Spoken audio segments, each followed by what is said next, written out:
Cica kali ini.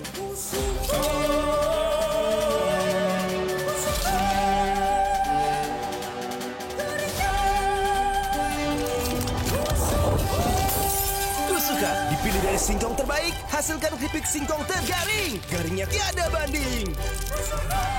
Berbeda-beda tapi semua suka. Kesuka. Garingnya. Garing.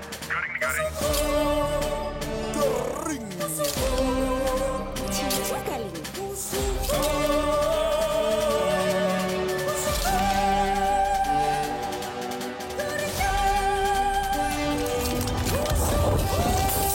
Tusuka dipilih dari singkong terbaik, hasilkan keripik singkong tergaring. Garingnya tiada banding.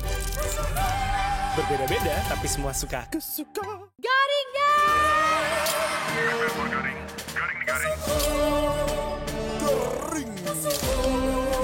Cica kali ini.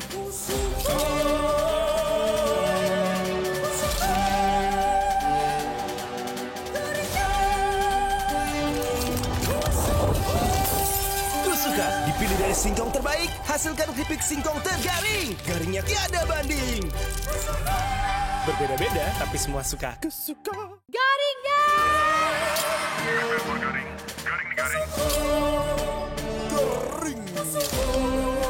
Cica kali ini.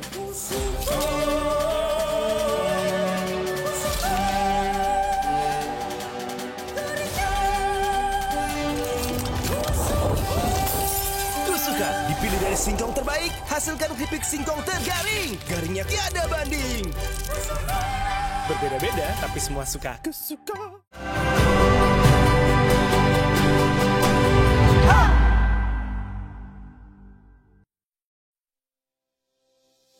Donald Trump kembali bermanuver. Kini, dirinya akan menunda kebijakan tarif impor yang baru saja ia umumkan kepada seluruh negara kecuali Cina. Jeda ini dilakukan selama 90 hari ke depan. Khusus untuk Cina, Trump tidak hanya tetap melaksanakan kebijakan tersebut, tetapi juga menambahkan nilainya menjadi 125%. Sikap Trump ini didasari oleh respon Cina yang memberlakukan kebijakan tandingan kepada Amerika Serikat dengan meningkatkan nilai impor atas barang-barang asal negeri Paman Sam tersebut. Di sisi lain, Indonesia tetap mengirimkan perwakilan untuk menemui pihak Amerika melalui US Trade Representative. Indonesia lebih memilih jalur diplomasi untuk merespon kebijakan tarif resiprokal daripada melakukan konfrontasi seperti yang dilakukan oleh Cina dan Uni Eropa. Bagaimana cara Indonesia menghadapi kebijakan tarif impor Amerika? Benarkah usaha diplomasi ekonomi merupakan jalan yang tepat? Simak diskusinya bersama Ketua Komisi 11 DPR RI Muhammad Misbahun dalam editorial review. Beralih ke topik lain, Detik Sore akan bergabung dengan Detik Jateng untuk mengulas lebih dalam perkara hukum yang menyeret nama Joko Widodo. Seorang warga Laweyan, Kota Solo, Aufa Lukmana, menggugat mantan Presiden Indonesia tersebut dan PT Solo Manufaktur Kreasi melalui Pengadilan Negeri Solo. Dirinya menuntut ganti sebesar 300 juta rupiah.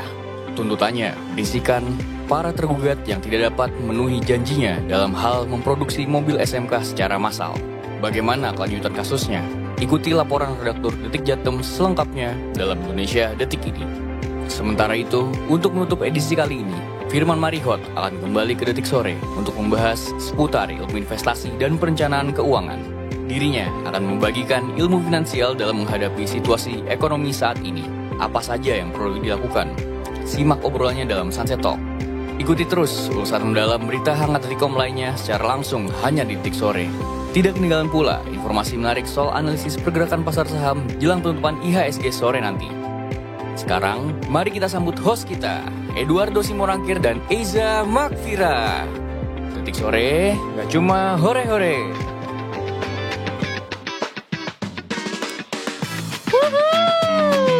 Ada tiga menyapa kamu lagi sore hari ini.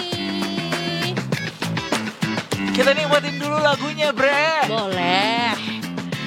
Sambil meresapi energi-energi di hari Kamis ya nggak boleh kalah cerianya juga sama weekendnya kamu. Ini gue pengen tahu apakah lagu ini kedengeran juga di Detikers atau tidak ya. Baik, Eno pada drum lah. Tiba-tiba Eno pada lerian dong. wow, ini dong cepet. Ya, oke. Apa sih lagunya Eno lerian? Oh iya, ini kamu makannya apa? Tempe. Aku juru. Nggak nangkep ya. Harusnya bilangnya makanya aku suka aja ya. Oh enggak sore dong, ini. enggak. Belum sampai situ. Justru gue mau masuk ke tempe. Nah, jangan lagi makan tempe besok-besok. Karena Karena harganya bakal makin mahal. Kita tuh Bener kedelai juga. datangnya Diimpor. semua dari Amerika. betul ya. Ini kita langsung masuk ke topik aja nih nggak juga ya. Cuma biar nyambung aja sama obrolan-obrolan masyarakat. Kak, jangan yang berat-berat kita ya hari ini kalau bisa kita selingi dengan yang ringan-ringan. Oke, ya. contohnya Aku suka. ringan banget sih. Gue suka. Yang Nih, ringan-ringan yang santai-santai aja dulu. Wah, itu dia. siapa yang kemarin udah dapetin cashback dari Kusuka gara-gara Yeay. belanja minimal 100.000? Siapa coba? Siapa di sini Lambaikan yang tangannya ke udah nyerah dong ya.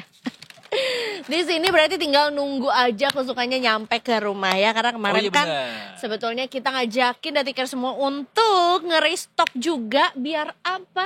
Biar sekarang nobarnya kita, walaupun kita bukan pertandingan bola gitu ya. Nobar detik sore. Nobar Detik sorenya bisa ditemenin sama Kusuka juga. Eksekusi aja silahkan. Balado. Atau mau switch? Tukar? Mau yang Nggak mana usah, hari ini? aku akan makan di belakang layar nanti Oh, karena baik. gak enak buat Detikers. Mungkin Detikers ada yang kayak Kusukaku belum nyampe, Ah. jangan diiler-ilerin dong. Oke. Kita cuma mau ngasih tahu aja kalau Kusuka ini bisa didapetin di mana aja Detikers, nggak harus belanja di kita. Iya. Tapi kalau mau belanja di kita nanti ya tungguin lagi ya kalau mau yang diskon-diskonan. Tapi kalau mau belanja di supermarket juga bisa karena dia ada terus di mana-mana. Betul, gampang banget untuk dapetin Kusuka juga. Jadi Detikers tinggal mampir aja ke supermarket, minimarket, bahkan Baru warung tuh. terdekat. Iya, Nah, benar. karena biasanya ya ini satu snack yang juga semua orang suka, udah pasti ya gampang Obviously. dicarinya gitu.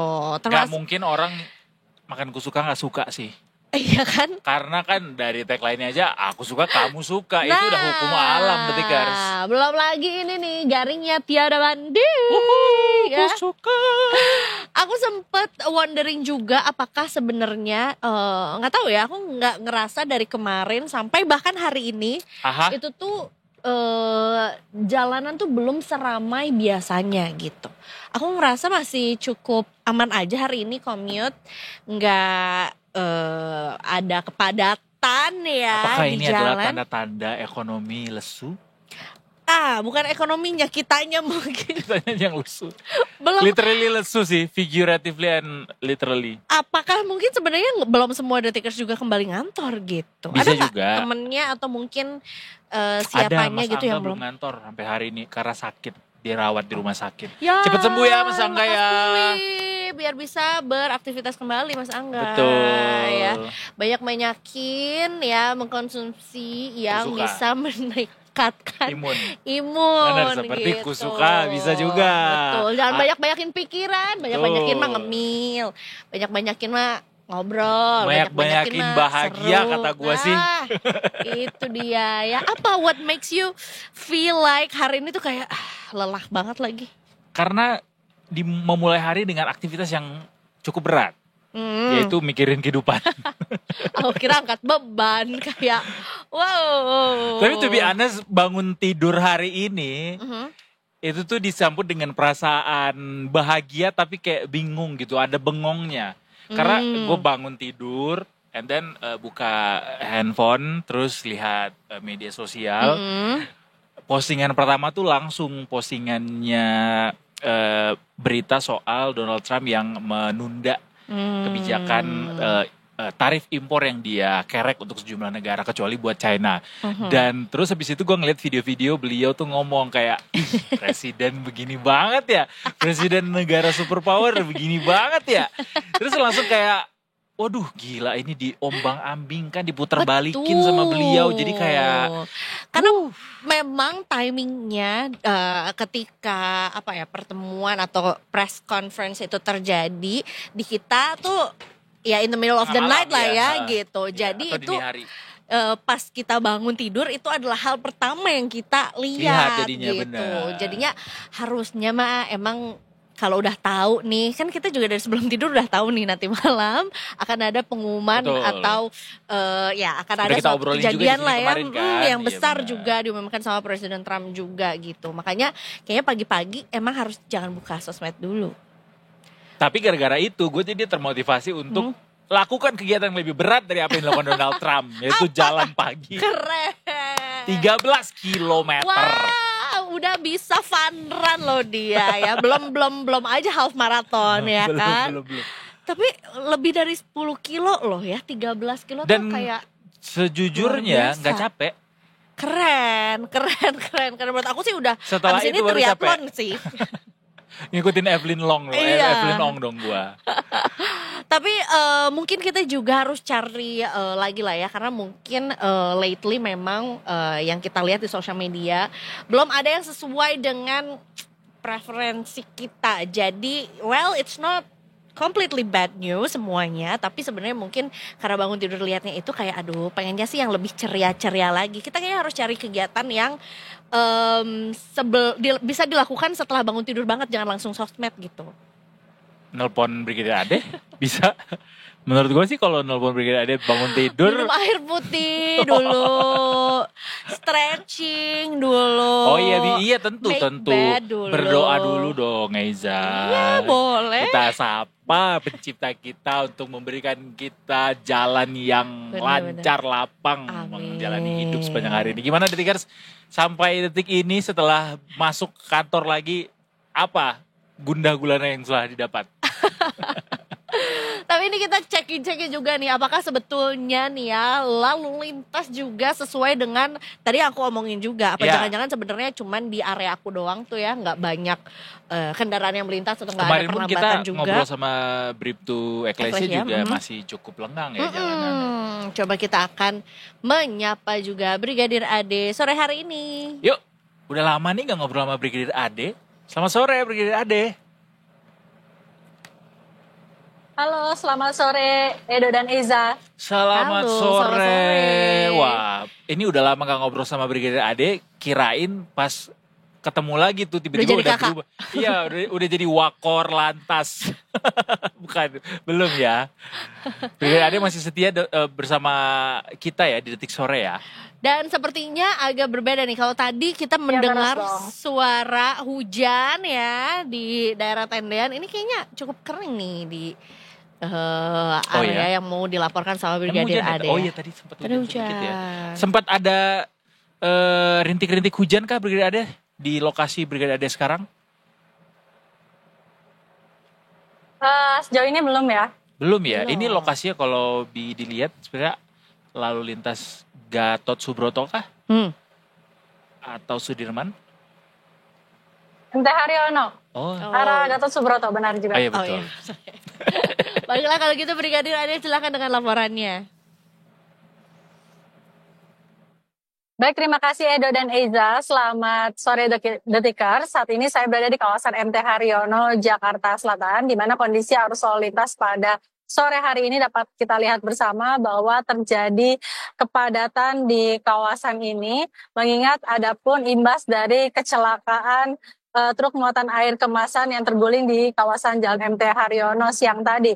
Dan untuk saat ini truk tersebut sudah diderek dan dipindahkan ke kiri, sedangkan muatan yang berserakan juga sudah dipinggirkan. Dan untuk arus lalu lintas di jalur MT Haryono saat ini memang terpantau padat, kecepatan kendaraan pun terjadi maksud kami kecepatan kendaraan dapat melaju dengan kecepatan kurang lebih 20 km per jam. Dan mengingat truk sudah diderek ke kiri, namun perlambatan kecepatan kendaraan terjadi karena laju kendaraan yang sebelumnya dapat dilalui oleh 2 kendaraan mobil, saat ini hanya bisa dilalui 1 mobil. Namun kami menghimbau bagi pengendara untuk tetap bersabar.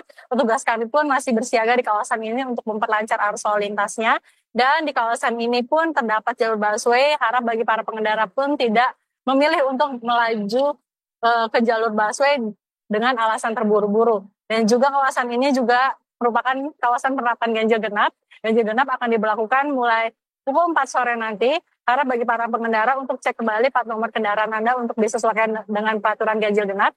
Dan bagi kendaraan roda 2, pastikan tidak menggunakan trotoar jalan sebagai laju kendaraan Anda dan juga tetap menggunakan helm baik jarak dekat ataupun jauh, mengingat kecelakaan tidak mengenal jarak.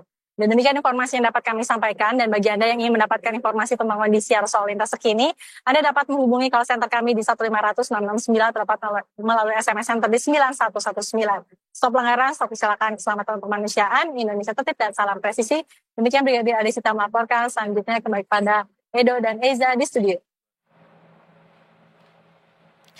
Baik, terima kasih banyak Brigadir Ade atas laporannya pada sore hari ini. Selamat bertugas kembali dan salam presisi. Selamat bertugas kembali. Salam presisi, terima kasih. Terima kasih. Ini aku melihat refleksi aku di layar kayak kuasong ya. Masa sih?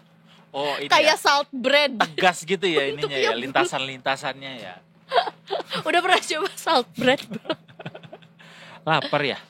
Enggak. Gua iya. Oh, lapar ya. Tapi pengen makan sate lagi. Boleh. Jujur ya. Sate apa Madura? Sate Padang. Oke. Ajo Ramon. Boleh. Langsung setelah ini kita akan hadirkan ini Abang dia Ramon. sate Padang. Aku lebih lama lagi itu adalah udah lama nggak makan sate Marangi. Purwakarta dong. Iya, walaupun sebenarnya juga kayak di rest area banyak deh. Di sini juga ada cabangnya. Di mana yang enak? Sate Kayaknya cuma ada Marangi. satu deh yang bisa pesan online gitu, sate Marangi ada namanya. Ya ampun, Tapi nggak tahu. eksklusif banget. Kalau yang- gitu gue buka aja kalau di sejakarta Raya cuma ada satu yang Cuma bisa. ini kayak ini beneran yang Marangi yang di sana apa gimana gitu? Marangi Ciis tuh. Oh, udah banyak. Ada Masa sate Marangi Guru Cengis, Muhni. jangan kayak ada kumis. Oh, beda berarti. Marangi tuh nama daerah ya? Nama enggak, daerahnya dari Purwakarta kan. Mana siapa tahu ada nama daerah kecil di situ. namanya. Oh, tapi emang biasanya yang terkenal tuh memang kayak nama-nama gitu. Misalnya sate Marangi Bu Haji apa Iya, gitu. jadi kayak, makanya gue Marangi itu artinya apa? Yang gue tahu tuh Maringgi. Datu Maringgi. Maringgi. Siti Nurbaya. Iya.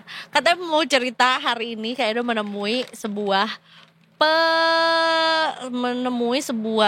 apa ya, fenomena bahwa ternyata ada hantu di kamarnya. Kamarku ada hantu. Wih, itu bagus banget jadi judul sinetron sih atau series di Kamarku ada hantu.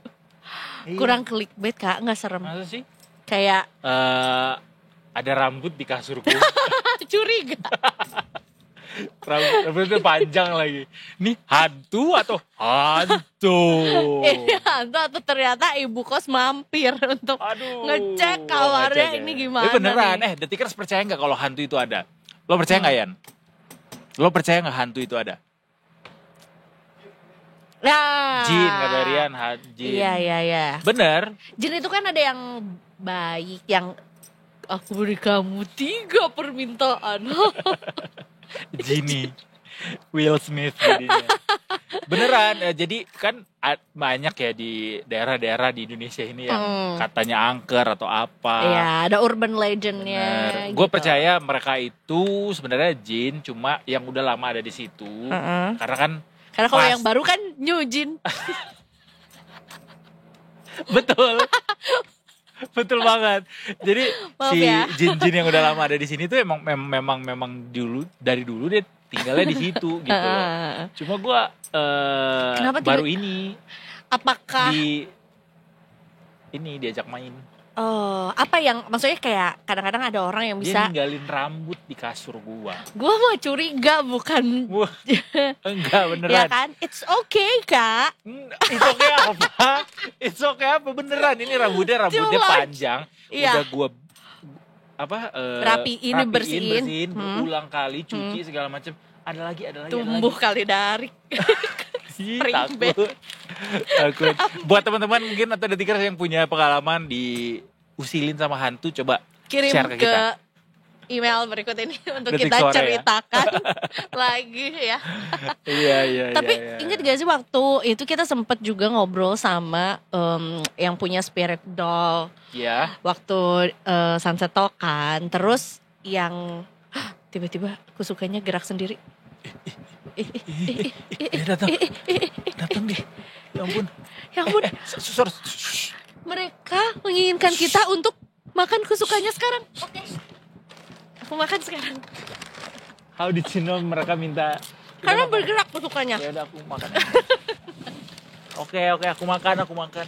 Kita tahu kok kita tuh beda-beda, tapi tahu kan kalau semua suka karena garingnya nggak ada banding. Jangan-jangan sebenarnya mereka juga menginginkan kusuka ini sebagai sesajen karena semuanya pasti suka kusuka.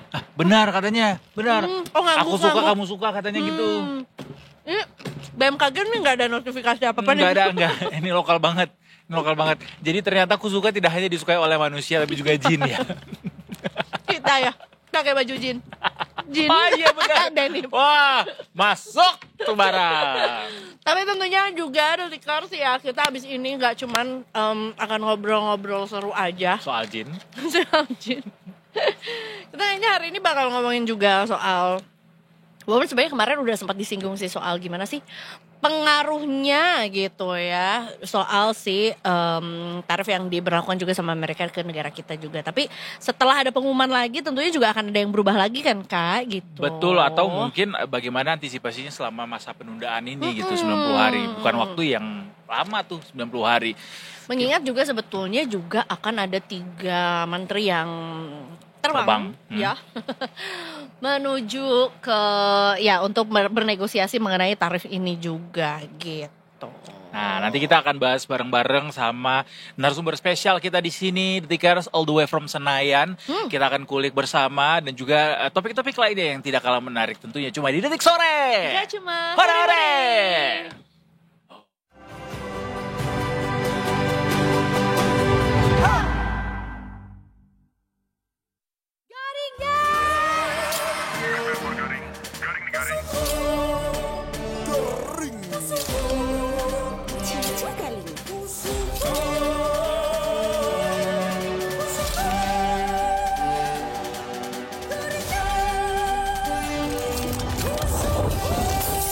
Tusuka dipilih dari singkong terbaik, hasilkan keripik singkong tergaring. Garingnya tiada banding.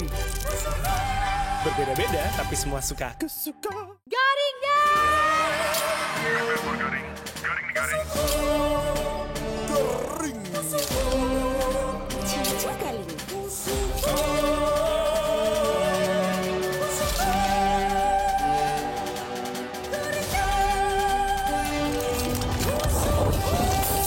Tusuka dipilih dari singkong terbaik, hasilkan keripik singkong tergaring. Garingnya tiada banding. Berbeda-beda tapi semua suka. Kesuka. Garingnya.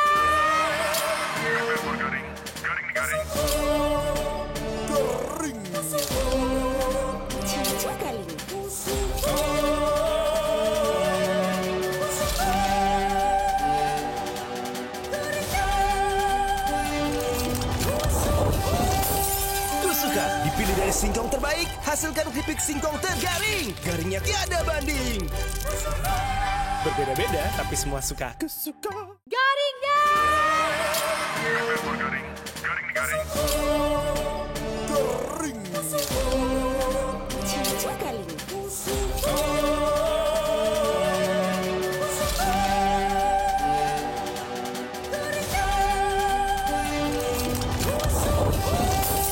Tusuka dipilih dari singkong terbaik, hasilkan keripik singkong tergaring. Garingnya tiada banding. Berbeda-beda tapi semua suka.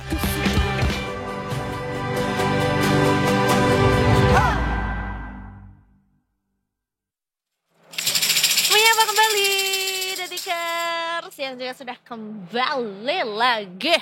Kita off air ngomongin soal Iya, ngomongin jurik. hantu. Ya. Gitu. Ini juga seperti hantu sih sebenarnya. seperti hantu. Bukan. Beneran seperti hantu karena susah dilihat gitu. Karena ada orang yang sulit buat beli mobil SMK sampai menggugat Pak Jokowi. Di manakah mobil SMK itu berada? Iya, janjinya ada, tapi ternyata nggak ada. Antara ada dan tiada. Antara ada dan tiada. Dan sekaligus ini kayaknya memang sengaja kita harus menyapa sosok satu ini karena kita belum minal aidinan ya. Oh iya betul juga, benar. Makanya kita akan sekaligus juga nih silaturahmi online. Benar, ada Mas Ahmad Raufik dari Detik Jateng yang akan ngobrol bareng kita di sini soal bagaimana ada warga Jawa Tengah yang menggugat Pak Jokowi gara-gara sulit menemukan mobil SMK. Kita sapa dulu Mas Raufik ya. Selamat sore Mas Raufik. Mas Edo, Mbak Eza, Selamat sore, minal aidin wal faizin sebelumnya Mas Raufik. Minal aidin wal faizin. Kalau banyak salah, mohon dimaafkan. Sama-sama Mas Raufik. Sama-sama Mas Raufik. Kita udah sangat rindu lagi dengan background batu bata. Makin seger ini Mas Raufik kelihatannya juga dengan background batu bata itu. Tadi juga sempat suudzon. Mau nyapa saya kok ngobrolin hantu dulu gitu. Sempat suudzon. Tapi beneran gak Mas Raufik? Mas Raufik pernah gak diusilin sama hantu? Waduh, kalau hantu itu kebetulan sekarang udah banyak lampu, udah terang. Jadi hantu sekarang kayaknya sudah menghindar mulai ya? tersikir. Iya. Sudah ini ya, udah agak berkurang pamornya gitu ya. Iya betul. Mungkin hantunya takut. Iya, hantunya kegeser sama AI sekarang Mas Raufik. Tapi ini juga tadi kita sempat ngobrol soal bagaimana mobil SMK yang dirasa sulit untuk ditemukan sampai ada yang menggugat gitu. Ini gimana ceritanya betul. Mas Raufik bisa sampai segini ngototnya gitu untuk menemukan SMK sampai menggugat gitu? Kayaknya emang benar-benar kesengsem ini warga Solo ini yang namanya Mas Aufa. Itu sejak tahun 2021 dia sudah berusaha untuk membeli mobil SMK.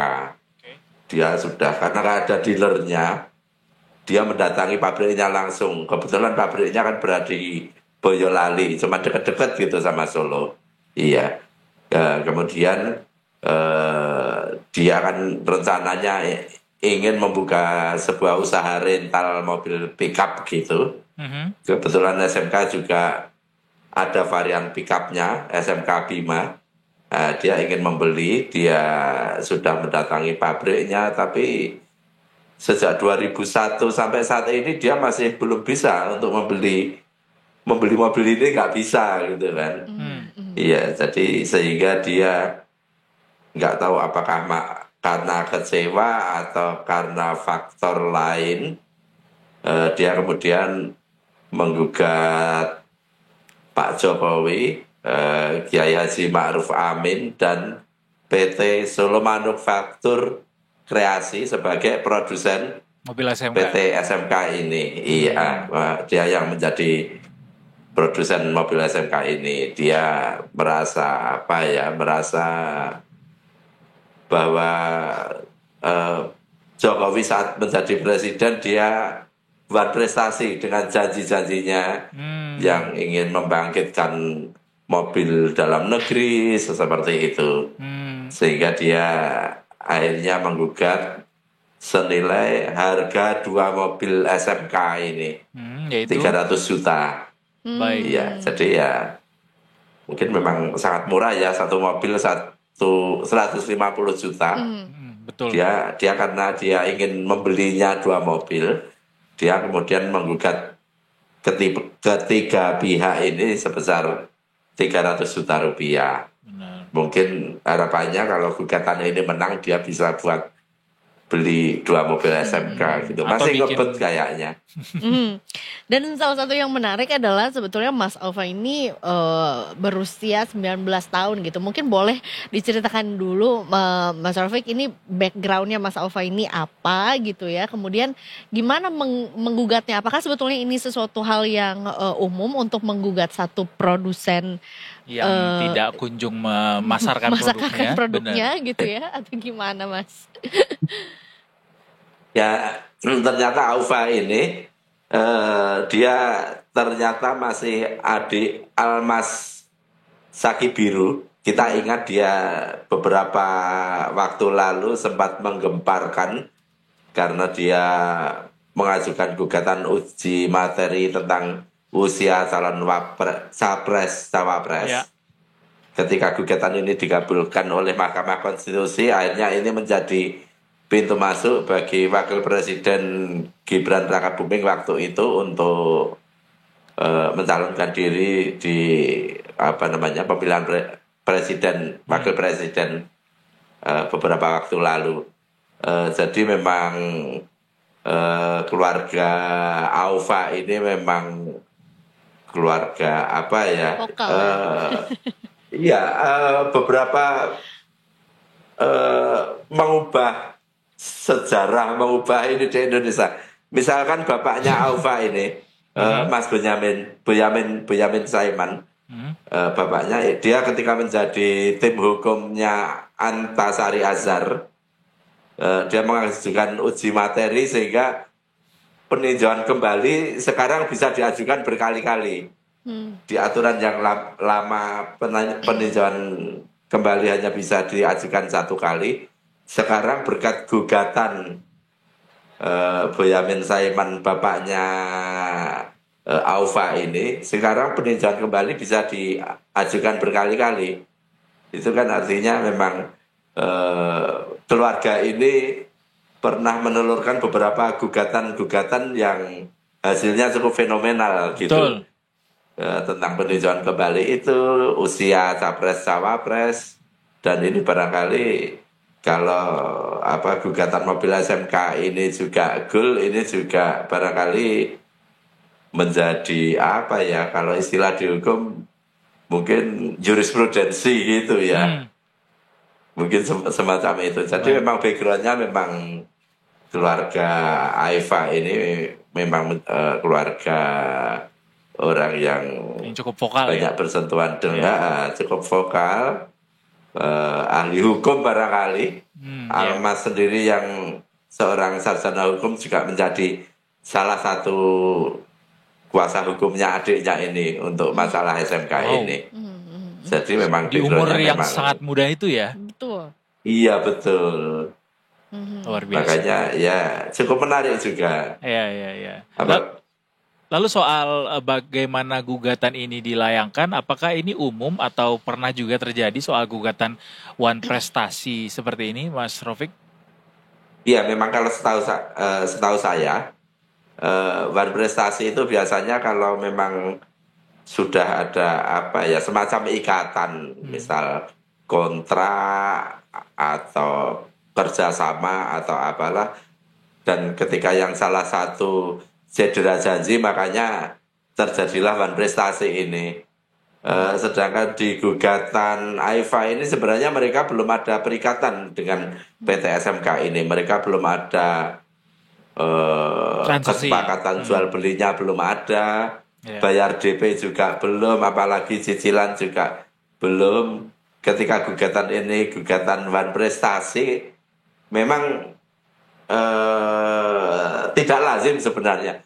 Cuman barangkali memang ada pertimbangan lain dari Aifa maupun tim hukumnya. Mereka melihat ada celah karena barangkali Jokowi ketika menjadi presiden pernah menyatakan akan mengembangkan mobil produksi dalam negeri yang itu dianggap menjadi janji. Ketika janji ini tidak terrealisasi, berarti ini sebuah cedera janji, barangkali semacam itu. Tapi yang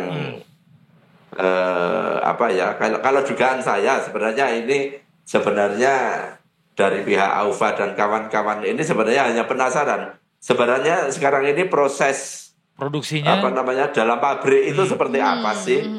Iya, semacam itu mereka, karena kalau sidang ini kemudian digelar dari pihak PT SMK nanti didatangkan dalam sidang, mereka bisa menanyakan secara langsung seperti apa sih sebenarnya proses produksi yang ada di perusahaan ini, apakah memang sudah memproduksi mobil atau belum, atau beli dari luar negeri dalam bentuk komplit build up kemudian menjadi semacam ATPM atau seperti apa. Nah, barangkali kalau sidang ini memang digelar, misteri tentang mobil SMK ini bisa terpecahkan, banyak yang terpecahkan, banyak juga yang penasaran dan menunggu-nunggu. Tapi Mas Rofik melihat mengetahui background dari AUFA sendiri dan juga beberapa kejadian lainnya yang berhubungan dengan atau terafiliasi dengan AUFA sendiri, berarti bisa dibilang nggak sih ini motif dari gugatan yang dilayangkan oleh seorang AUFA sendiri lebih banyak di bermuatan politiknya gitu, atau seperti apa? Karena kan kalau dibilang kerugian ekonomi gitu, belum ada kerugian ekonomi yang diderita oleh penggugat sendiri. Ya, memang kalau dugaan kita memang ini bukan semata-mata mengenai rupiah yang diperjuangkan dalam kegiatan ini, tapi memang ada motivasi lain yang memang sedang dilakukan oleh AUFA dan kawan-kawan ini, sehingga mereka melakukan gugatan, sehingga dalam sidang ini barangkali semua akan menjadi lebih terbuka semacam itu. Dan ini mungkin juga politis, mungkin juga penasaran, menjawab rasa-rasa penasaran semacam itu. Tapi gugatannya diterima, Mas, sama PN gugatan sudah didaftarkan di Pengadilan Negeri Surakarta 2 hari kemarin, dan saat ini sudah diproses, sudah mendapatkan nomor register juga, dan juga dari Panitera sudah menyiapkan hakim yang akan menyidangkan dan jadwal untuk persidangan ini. Sudah ada jadwal berarti? Iya, sudah diproses. Dan biasanya kalau persidangan perdata kan nanti pasti didahului dengan upaya perdamaian selama 40 hari. Biasanya seperti itu. Ada kemungkinan sidangnya mungkin akan terbuka nggak, Mas? Kalau untuk proses perdata biasanya memang terbuka untuk umum. Cuman kalau proses mediasinya biasanya memang tertutup kedua belah pihak ya. Iya. Tapi sejauh ini apakah sudah ada keterangan yang diberikan oleh pihak SMK gitu, atau upaya-upaya untuk menjelaskan mengenai sesuatu mungkin pada publik, Mas? Kalau dari pihak PT SMK kemarin dari wartawan kita yang berada di Boyolali sudah berusaha untuk bertemu di pabriknya, tapi tidak berhasil karena dari pihak manajemen pabrik saat ini sedang berada di luar kota, semacam itu. Dan reporter kita yang berada di Solo juga berusaha untuk meminta tanggapan dari pihak Pak Jokowi sendiri. Kemarin sempat bertemu dengan tim hukum Pak Jokowi sendiri, tapi mereka belum mendapat arahan dari Pak Jokowi soal gugatan terkait dengan mobil SMK ini. Tapi sebetulnya aku juga belum merhatiin juga sih. Sebetulnya mobil produksi dari PT SMK ini apakah sudah diproduksi secara masif gitu, bisa dibeli secara umum, atau bagaimana sih? Apa masih sistem PO atau seperti apa? Karena sepertinya kalau misalnya dilihat dari tadi tayangan yang ditampilkan gitu ya, ada memang pabriknya. Udah ada pabriknya dan ada mobil yang diiklankannya gitu. Ya, mungkin agak ini ya. Memang ini yang akhirnya membuat orang penasaran karena pabriknya juga nggak gede-gede banget. kita kalau membayangkan pabrik otomotif kan nggak usah mobil deh, sepeda motor aja pabriknya segede itu gitu kan. Sedangkan ya pabrik mobil SMK ini memang tidak begitu besar semacam itu. Kemudian dealernya juga belum ada gitu. Apalagi di Solo belum ada, di Jakarta kayaknya juga belum ada. Memang di beberapa kota memang belum ada dealernya. Artinya memang belum lazim untuk sebuah pemasaran sebuah mobil semacam itu. Memang belum lazim. Karena sangat terbatas sepertinya penjualannya Mas ya. Iya, dan persoalan tentang mobil atau tentang kendaraan kan tidak hanya soal dealer, tidak cuman tempat penjualan, tapi juga layanan purna jual, semacam bengkel, spare part, semacam itu. Dan kita belum melihat bengkel resmi mobil SMK gitu, kita juga belum pernah lihat. Padahal itu kan pastinya menjadi sebuah lini bisnis dari hulu sampai hilir, semestinya kan seperti itu.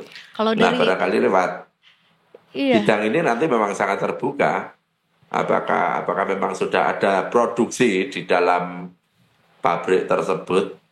Nah apakah udah ada aktivitas di pabrik, Mas? Dilihat dari teman-teman yang di lapangan seperti apa? Apakah memang banyak karyawan masuk gitu ya, atau seperti gimana? Kalau karyawan memang ada, tapi juga tidak begitu banyak. Sebagian juga warga di sekitar, dan ya memang selama ini selalu masuk kerja gitu kan.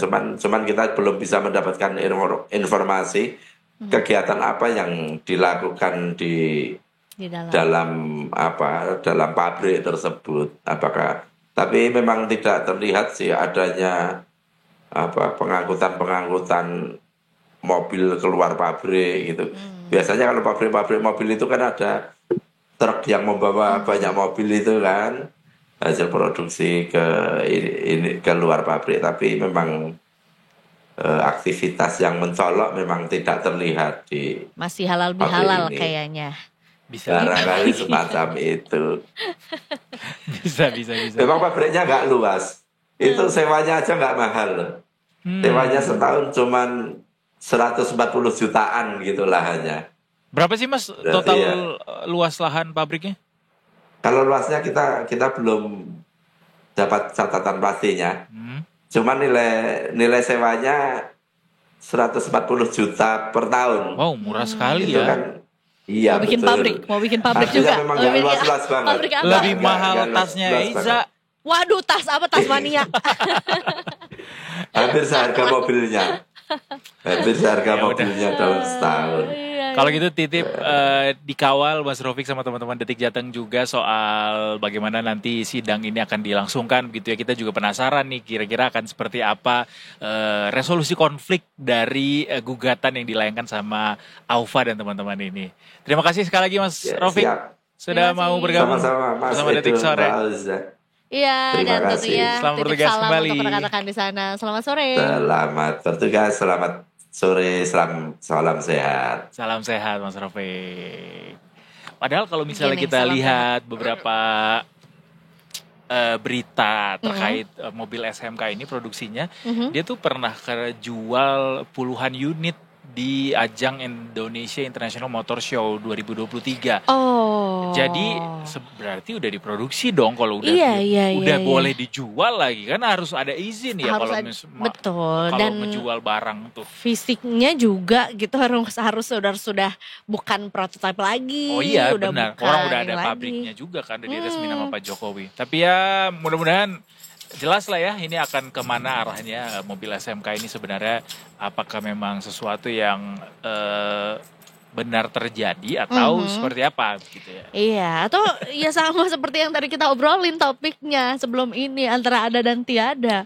Pabriknya ada, emang ada, penjualnya ada mana-mana. Tapi bukan orang ya, hantunya hantu mobil. Nanti ada yang ngegas sendiri. Abis ini kita masih akan lanjut lagi.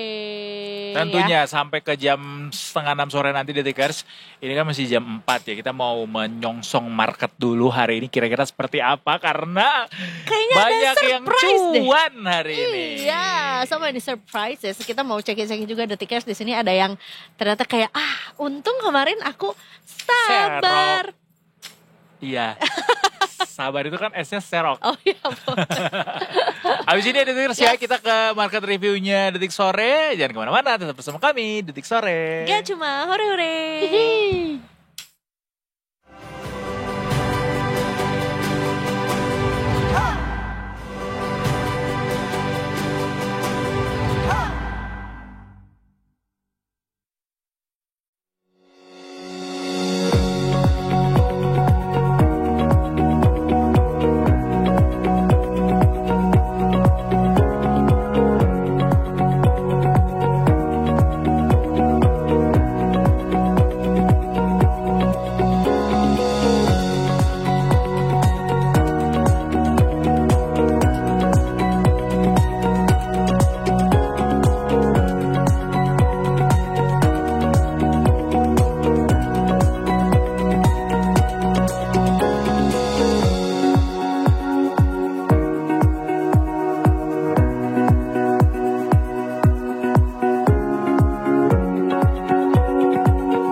You are still watching Detik Sore. Nggak cuma hore-hore. Hari ini kita tapi hore-hore banget karena semua orang yang kemarin berhasil nyerok hari ini harusnya senyumnya sumringah. Betul ya.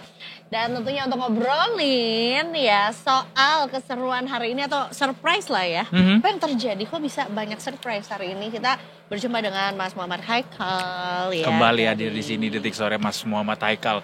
Selamat sore Mas Muhammad Haikal. Sore. Panjang mah. Haikal Haikal aja ya. Haikal ya. Bagaimana hari ini market berjalan begitu semringah Mas Muhammad Haikal? Ya seperti yang gue ngomongin kemarin ya, kayak sekarang market itu lagi volatilitasnya tinggi. Apa kata Trump semua bisa berubah. Kemarin Bentar.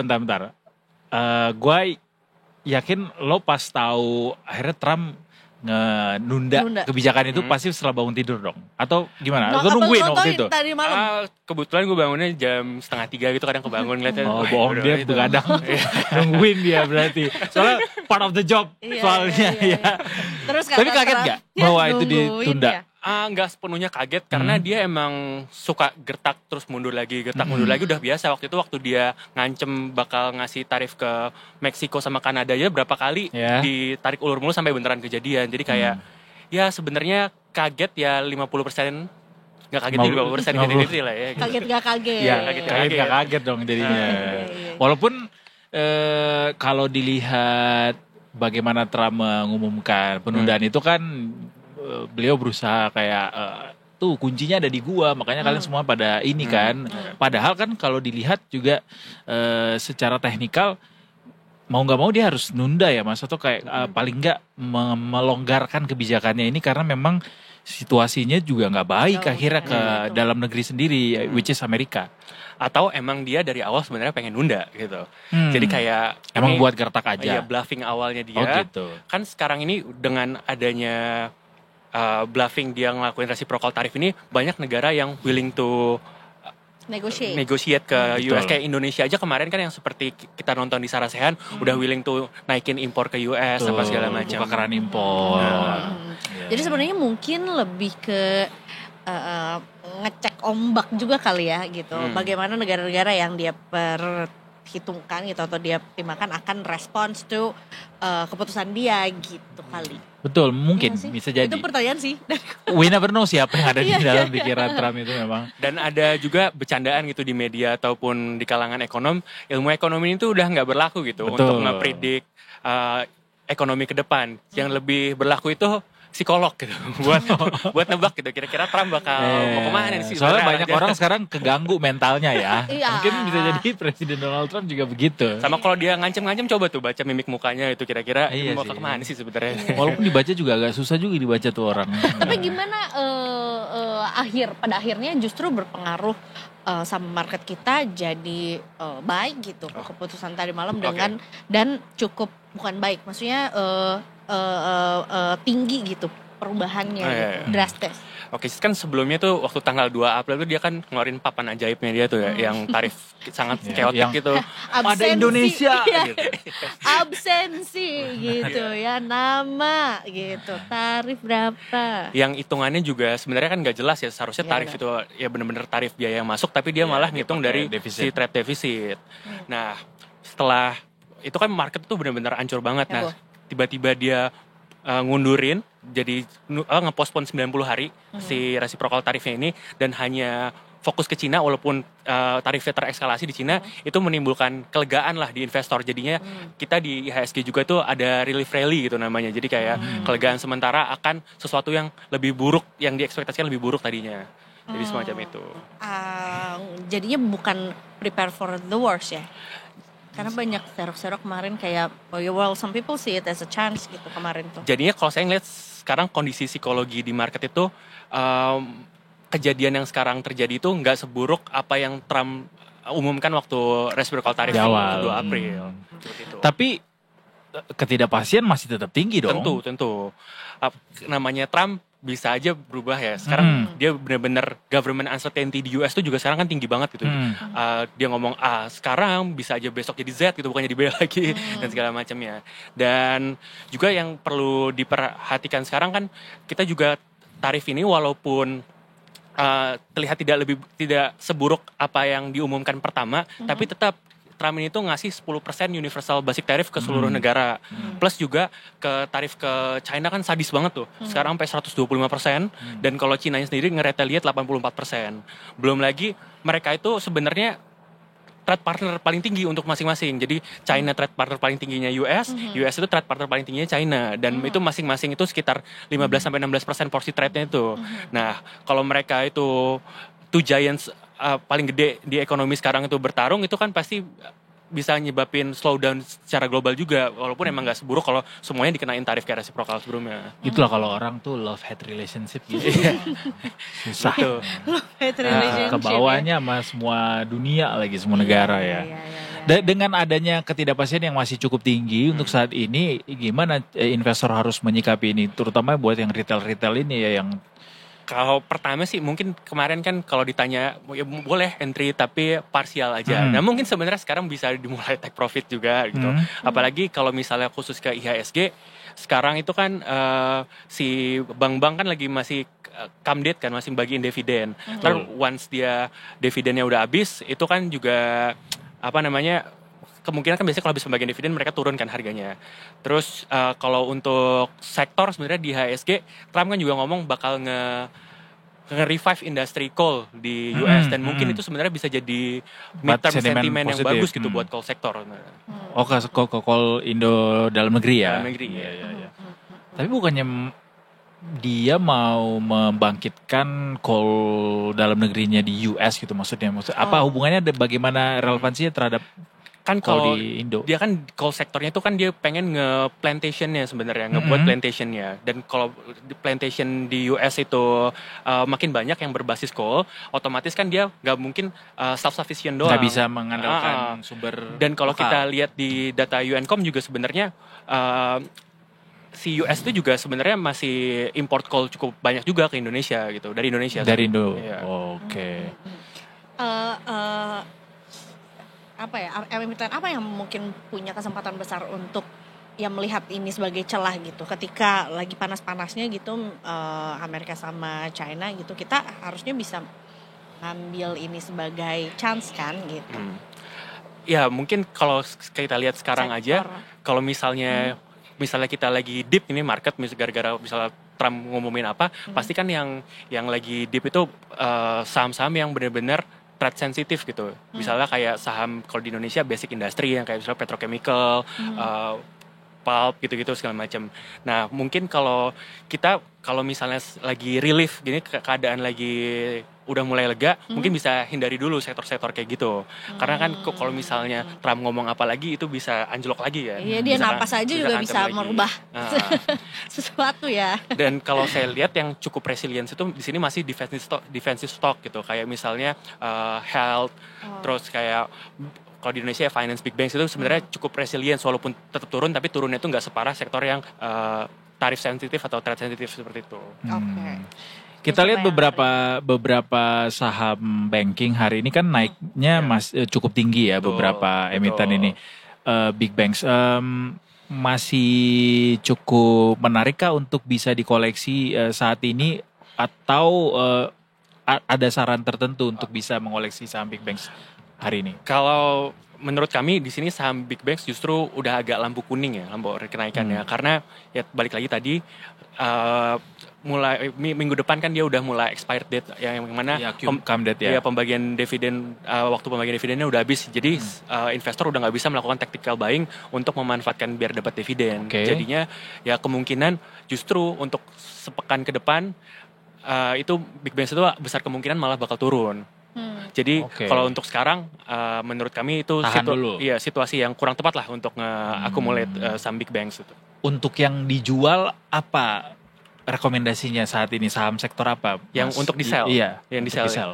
Ya mungkin big banks itu bisa partially profit, take profit sih. Big banks termasuk ya, partially apalagi profit. Dia kan sebenarnya rally-nya itu udah dari sebelum libur lebaran kan, dia ada buyback sama plus rapat-rapat RUPS kan udah dari kemarin kan. Jadi kayak mungkin harganya itu udah price in dari sebelumnya. Jadi agak sebenarnya udah lampu kuning lah gitu. Udah untuk kenaikan upside-nya juga udah nggak begitu besar sebenarnya. Jadi buat yang megang saham big banks nih, kalau misalnya udah hijau cukup matang gitu ya, profitnya bolehlah udah lepas sekarang ya. Dengan disclaimer ini semua tergantung ke semua risiko dipegang sama Detiker semua ya, karena ini cuma rekomendasi aja, jadi bahan pertimbangan gitu. Do your own research juga. Exactly. Nah itu dia. Ya apa-apa nggak tahu ya, kan kemarin kita juga punya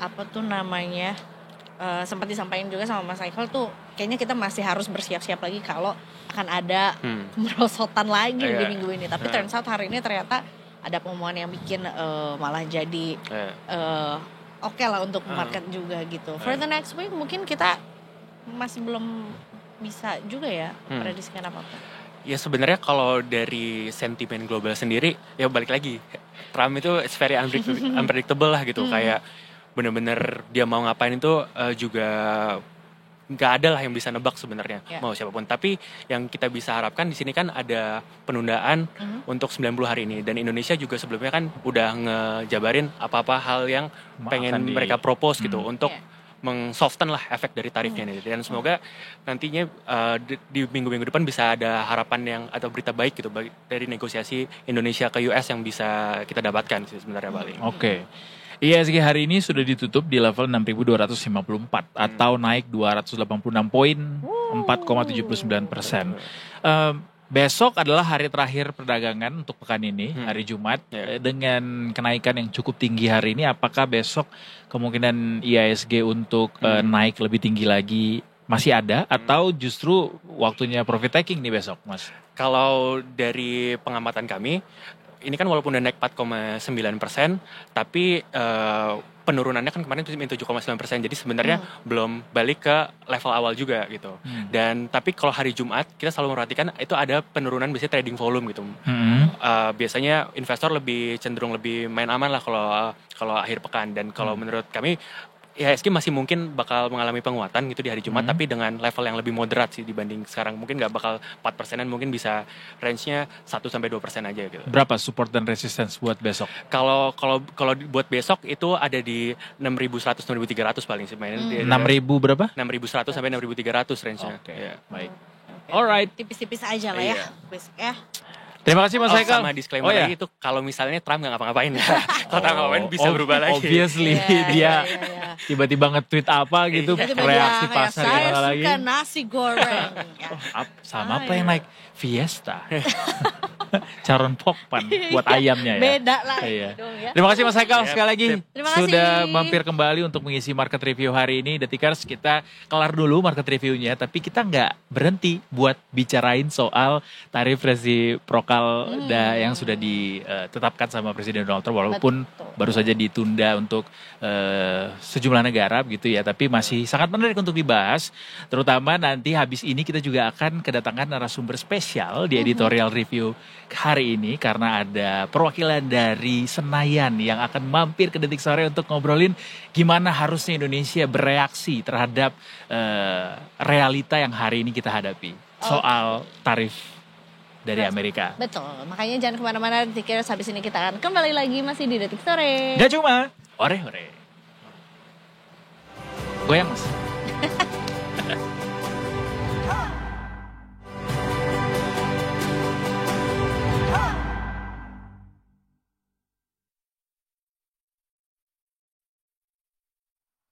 Presiden Trump mungkin membantu kita ini sebenarnya.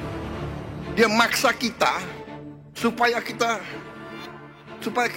ramping, supaya kita efisien, supaya kita tidak manja, ya kan? These countries are calling us kissing my. They are dying to make a deal. Please, sir, make a deal. I'll do anything, sir.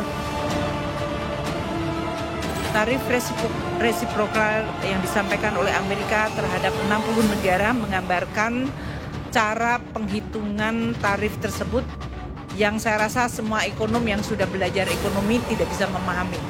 Jadi ini juga sudah tidak berlagu lagi ilmu ekonomi.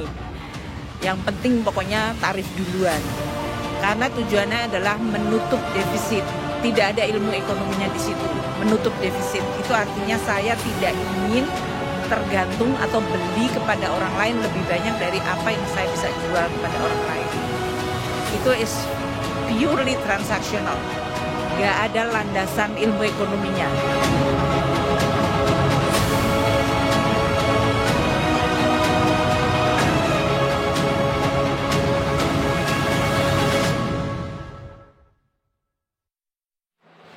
Welcome back to Detik Sore. Gak cuma hore-hore Detikers, ini dia segmen yang kita tunggu-tunggu. Betul. Karena udah lama banget gak ketemu langsung sama beliau ini. Waduh, kayaknya udah cukup basic kalau sama Kak Edo ya. Kalau aku kayaknya harus perlu PDKT lagi, perkenalan langsung, sekarang ngobrol juga. Terutama kayaknya ini topiknya yang memang dari kemarin tuh memanas gitu. Apalagi sebetulnya benar. ada lagi yang baru lagi. Betul. Gitu, ya. Penting sekali untuk lagi. kita bisa tahu bagaimana sudut dari berbagai macam sudut pandang gitu ya, merespon soal kebijakan tarif yang dilakukan oleh Presiden Donald Trump ini.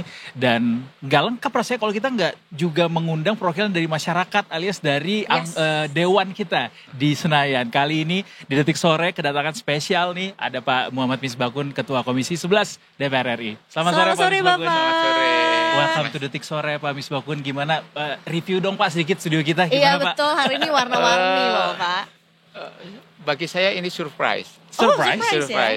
Karena saya mengikuti Detik itu kan mulai dari awal. Oke. Mulai dari awal pada saat sebelum di bagian dari Trans sampai kemudian menjadi Trans.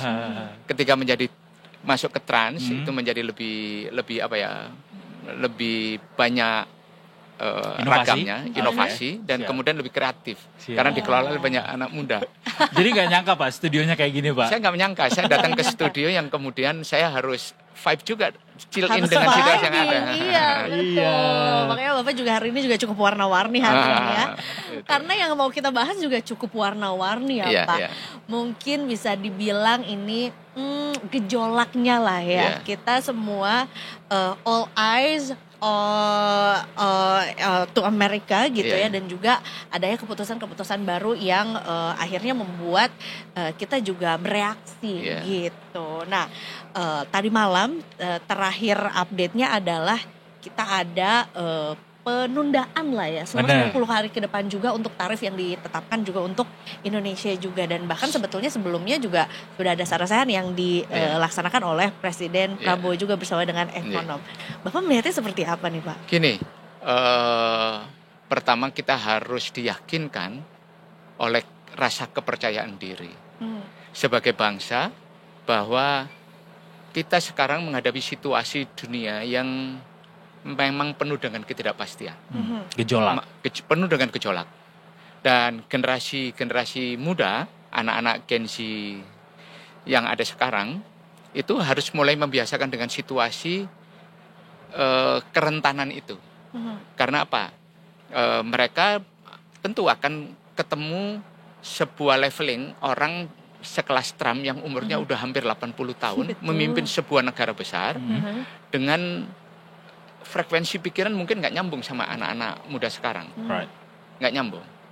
Terus kemudian kita memberikan analisis itu kemudian berpikirnya geopolitik, geostrategis, geoekonomi gitu kan, dan itu kan macam-macam. Orang mulai berbicara tentang fundamental ekonomi, ya kan, tentang sentimen pasar, tentang persepsi dan sebagainya. Dan ini semuanya saya yakin di luar pikiran anak-anak Gen Z yang sangat sangat on hand dengan gadget, tapi kemudian literasi seperti itu muncul di hadapan mereka. Itu. Lah, bagaimana cara menyikapinya? Nah, tadi sudah disampaikan. Indonesia termasuk kalau menurut saya memberikan respon yang paling hati-hati. Paling hati-hati di antara negara-negara yang mendapatkan dampak dari polosinya tarif tambahan Trump ini. Trump ini kan melihat bahwa Amerika selama ini sebagai sebuah kekuatan ekonomi dunia dengan kekuatan daya beli, dengan 300 juta, hampir 400 juta penduduk, itu merupakan salah satu sumber energi dunia dalam pertumbuhan. Ternyata daya beli Amerika itu menarik semua orang untuk berjualan di Amerika. Lah, kemudian Trump melihat, oh ternyata ini membuat Amerika sangat kuat, tapi kalau dalam catatan ekonominya negara, kok defisit. Rugi. Mereka mengalami defisit, istilahnya defisit perdagangan. Lah, Indonesia termasuk yang mengalami surplus, karena kan kalau sini defisit pasti ada yang surplus. Nah, dengan Cina dia defisit, Cina surplusnya banyak. Dengan Vietnam dia defisit, surplusnya banyak. Nah, dibayangkan mulai ada jokes, ada orang katanya, oke, nanti ada teman saya bertamu ke rumah. Ini rumah tangga Amerika. Terus rumah tangga Amerika ini cerita, nanti ada teman saya ini pejabat partai, kita nggak boleh kelihatan kalau produk-produk kita ini buatan China. Nah, akhirnya ketika tamunya datang, yang nyambut itu ruang tamunya kosong. Tidak ada TV, tidak ada apa, dan kemudian cuma digulungin oleh tikar dari negara lain, Timur Tengah. Loh, kok ruangan kita itu? Ya, semuanya bikinan Cina katanya. Nah, itu kan menunjukkan betapa Cina itu menguasai banyak semua aspek di Amerika. Lah, ini juga kemudian Trump termasuk pemimpin yang kemudian dalam rangka berbicara Make American Great Again, itu kemudian menemukan bahwa ini berbahaya untuk ekonomi Amerika. Amerika selama ini punya portofolio, yaitu investasi di Cina, bikin pabrik di Cina, di Vietnam, di Korea, di Jepang, termasuk di Indonesia, untuk produk-produk perusahaan-perusahaan Amerika sebagai foreign direct investment, kemudian produknya diimpor oleh Amerika untuk warga negaranya. Tetapi ini kan bagaimanapun juga dianggap bukan produk Amerika. Semua orang tahu Nike itu brand Amerika, ya kan, American brands. Tapi adakah Nike yang buatan Amerika? Betul. Ya kan? Di negara lain. Itu baru satu brand ya, Pak brand. Itu coba. Nah, itu coming from around the world. Itulah. Tapi Trump beranggapan bahwa Nike itu brand Amerika, tapi diproduksi itu digunakan oleh warga dunia juga. Nah, ini kemudian ternyata Amerika juga yang dulunya mendorong negara-negara itu dalam sebuah ideologi multilateralisme, yaitu bersama-sama membangun dunia. Sekarang orang mulai bersama-sama memikirkan dirinya sendiri. Nggak perdagangan bebas lagi. Nggak perdagangan.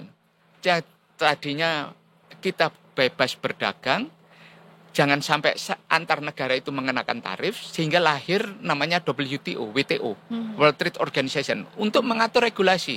Indonesia dengan Cina jangan main tarif. Cina dengan Amerika juga jangan main tarif. Terus Indonesia Vietnam sama. Kemudian ada istilah anti dumping dan sebagainya kalau mereka menggunakan tarif. Ada yang namanya dispute settlement body, sengketa mengenai perdagangan antar negara. Lah, yang seperti itu sekarang udah nggak berlaku gara-gara TAM. Temennya sendiri pun yang tetangganya Meksiko, terus Kanada dimusuhin. Sekutunya paling dekat dalam 2 perang, yang utama Perang Dunia Pertama, Perang Dunia Kedua, termasuk Perang Dingin, sampai kepentingan politik lain, Eropa dimusuhin juga. Kita bayangin Indonesia posisinya di mana? Lah, sekarang kalau kita melihat posisi Indonesia di mana sih? Nah, Pak Presiden termasuk yang memberikan respon menurut saya paling rasional. Karena apa? Rasionalnya beliau menyampaikan kita ngirim tim untuk negosiasi. Iya, betul. Dan ini ternyata paling tepat reaksi ini. Coba bayangkan, Vietnam yang sangat bergantung kepada ekspor industri dalam negeri mereka, ekspor ke Amerikanya sangat besar nilainya, kemudian menawarkan tarif 0, diketawain, bahkan ditolak. Eropa, Uni Eropa, mengirim utusan khusus kepada Trump untuk berunding, dilecehkan. Dalam tanda petik dilecehkan karena apa? Kamu datang ke saya, nggak ada tawaran apa-apa, hanya untuk berunding buat apa? Makanya habis itu direspon sama beliau kayak di-yapping ke saya gitu ya Pak ya. Iya, kamu beli energi dong dari Amerika, Eropa beli energi. Nilainya $500 billion. DP-nya 50 miliar dolar, 10% kata dia kan, kayak orang dagang beneran. Betul. Dia begitu kan. Lah, Pak Presiden kemarin di dalam sarasehan menyampaikan, oh kalau begitu Amerika kita punya surplus, nggak apa-apa. Kita beli barang yang sama jumlah surplus kita. Kita beli tepung, kita beli kapas, tepung gandum, beli kapas. Terus kita beli minyak, kita beli gas, kita beli pesawat, gitu kan. Belum lagi kalau kita beli alutsista, ya kan. Udah kita beli aja dari mereka. Supaya kita, kata Bapak Presiden, kita bikin pakpok. Istilahnya itu seri. Kalau kita surplus 17,9 miliar dolar, kita beli aja. Lah, situasi seperti itulah yang kemudian dijadikan respon. Artinya apa? Termasuk pemerintah memperhatikan ada USTR, United States Trade and Representative, itu mengirimkan komplain tentang beberapa hal mengenai aspek bisnis di Indonesia, termasuk mengenai tingkat kandungan dalam negeri.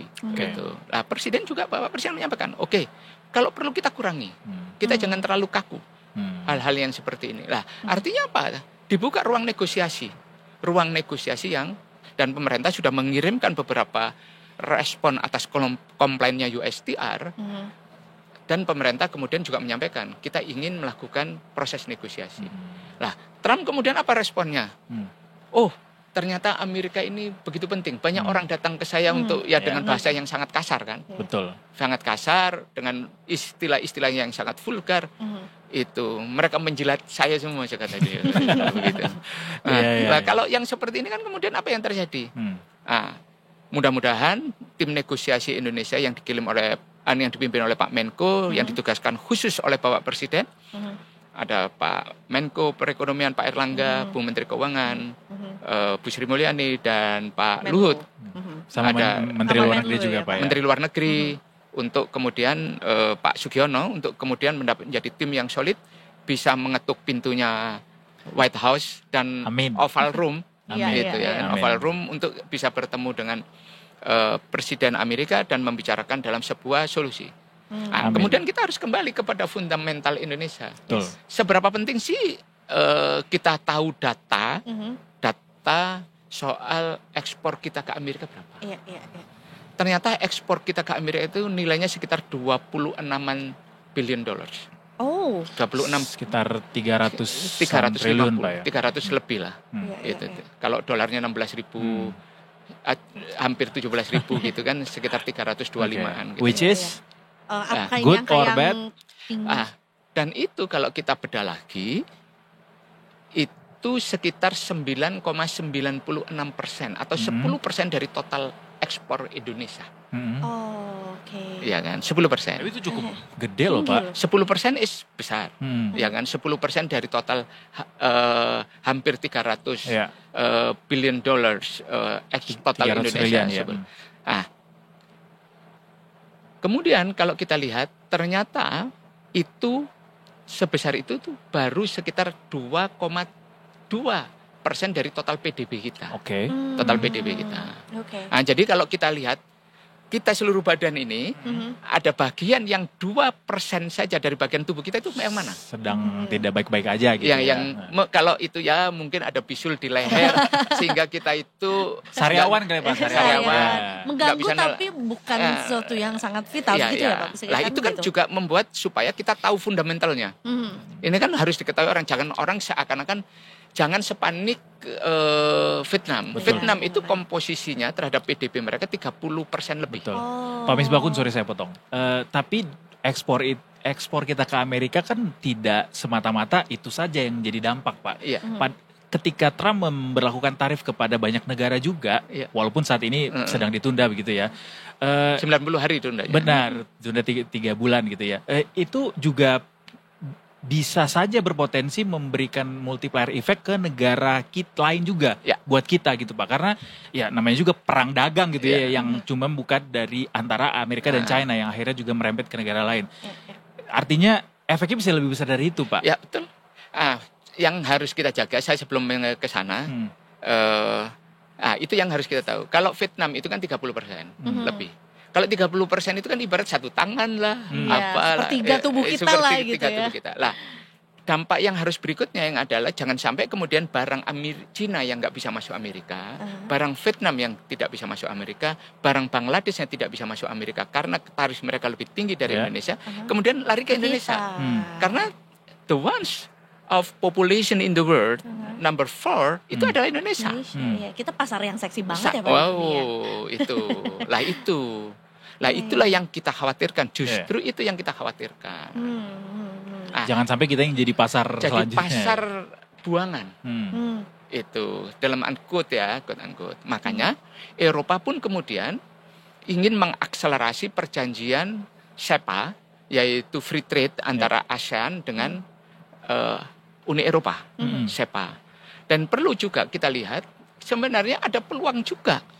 Karena Indonesia itu di 32%, dan kemudian negara-negara lain itu di atas itu, misalnya Bangladesh, Vietnam, Kamboja, Cina, itu juga peluang untuk barang-barang Indonesia masuk. Karena tarif Indonesia lebih rendah. Betul.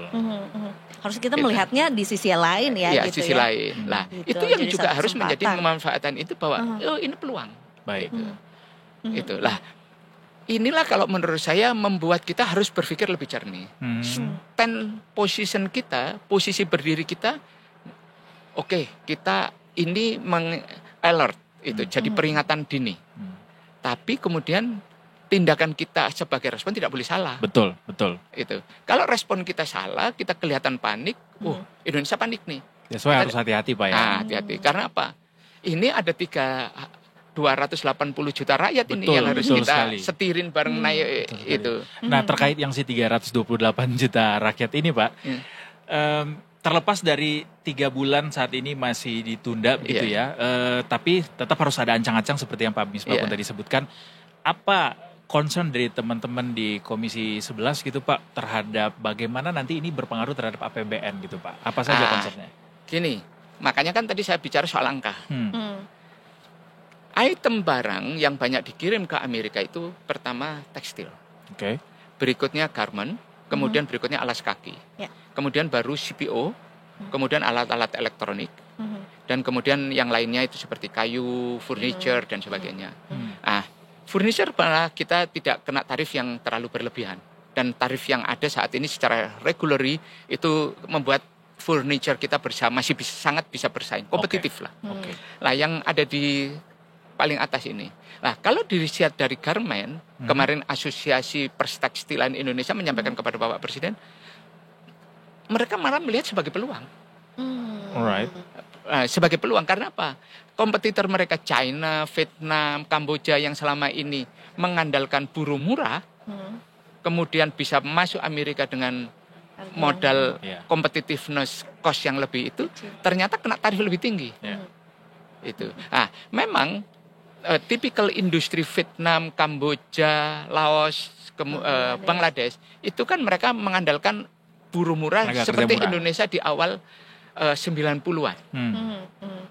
Ketika Indonesia mulai memperbaiki kesejahteraan buruh dan sebagainya, ini kan kemudian menjadi mereka keluar dari wilayah Indonesia dan investasi di negara-negara yang masih upahnya masih sangat rendah. Ini sebenarnya malah kesempatan kata mereka. Sama juga dengan alas kaki. Itu juga sama. Jadi sebenarnya itu. Makanya Presiden juga mungkin aspek yang lain. Ada usulan mengenai Satgas PHK untuk mendeteksi. Karena asosiasi buruh, serikat-serikat pekerja dan sebagainya menyampaikan kemarin, Pak, justru peluangnya sekarang itu sangat banyak orang merelokasi industri yang tadinya dari Indonesia dipindah ke Vietnam, dipindah ke Kamboja, pindah ke Laos, malah bikin balik lagi ke Indonesia. Karena Indonesia termasuk yang kena tarif paling rendah. Naik tapi moderat. Nggak bisa dibilang rendah juga ya. Masih ada yang lebih rendah. Eropa cuma 20 dan sebagainya. Tapi Indonesia termasuk yang moderat lah. Tapi setidaknya itu bisa jadi peluang buat kita. Jadi peluang juga itu.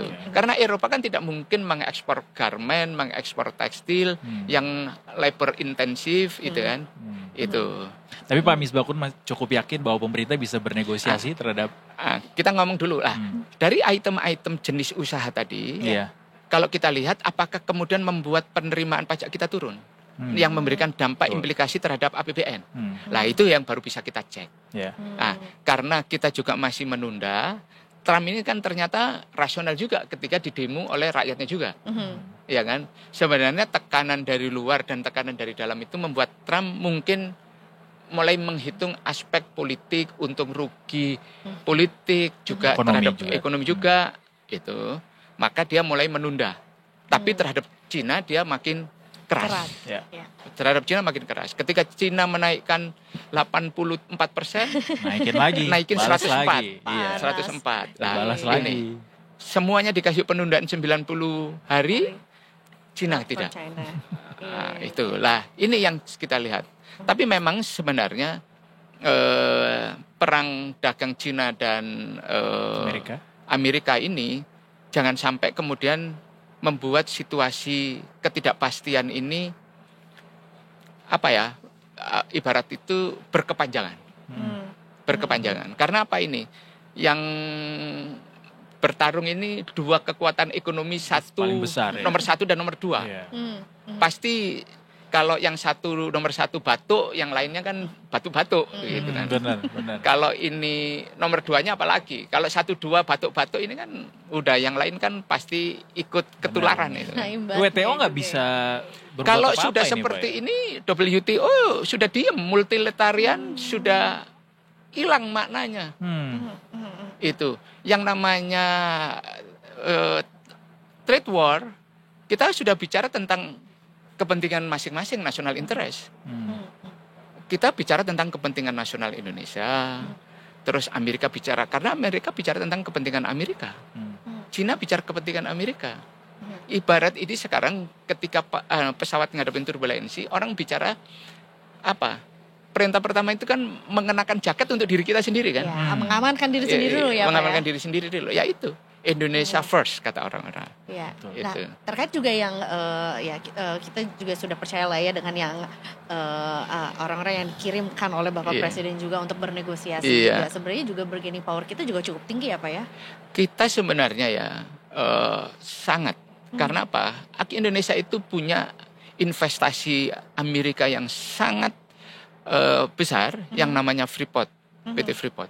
Freeport itu ketika terjadi peralihan kekuasaan dari Orde Lama ke Orde Baru, Freeport itu adalah foreign direct investment pertama Amerika di Indonesia di bidang mining, pertambangan gold and coppers di Biak. Bukan di Biak, maaf, di Timika, di Timika, gold and coppers, dan itu konsesinya umurnya sangat panjang dan selalu diperpanjang oleh pemerintah Indonesia. Indonesia juga selalu membeli alutsista dari Amerika. Kita punya F-16, senapan kita punya M-16. Terus kita juga punya kapal-kapal perang dari Amerika. Kita menggunakan pesawat terbang angkut Hercules, ya kan? Jadi Terus banyak sekali kerjasamanya. Kita pakai Boeing, ya kan? Banyak mahasiswa Indonesia yang mendapatkan beasiswa, dan hubungan Indonesia dengan Amerika itu kan sangat berada baik pada tingkat-tingkat hubungan diplomatik yang saling menguatkan. Walaupun penuh dengan dinamika, sela-sela dinamika sesuai dengan isu-isu internasional yang ada. Ya. Kita pada saat COVID kita beli vaksin juga dari Pfizer. Iya, benar. Itu artinya apa? Bahwa hal-hal yang sifatnya bisnis, terus government to government, business to business terjalin dengan baik. Meskipun when it comes to Donald Trump, we never know, Pak Misbakun. Ya, itu selalu. Itu Trump ini kan yang ibunya sendiri, kalau yang sekarang beredar di meme itu kan, ibunya sendiri aja cerita. Ini jangan sampai jadi presiden Amerika, karena ini akan menjadi another disaster, kata dia. Siapa yang bisa memperkirakan Trump? No one can predict it. Bahkan Elon Musk sendiri aja sekarang malah ikutan no one can juga. Predict it. Benar. Itu. No one can predict it. Itu. Tapi tetap optimistis Pak Misbakun ya untuk ekonomi Indonesia. Bagaimana pemerintah menargetkan ekonomi harus tercapai 8% gitu Pak? Gimana teman-teman di DPR ngeliat? Gini, pertumbuhan 8% itu adalah janji kampanye presiden yang mau tidak mau harus kita realisasikan. Dengan segala upaya effort, dan daya. Dengan segala upaya, daya, dan konsolidasi di pemerintahan.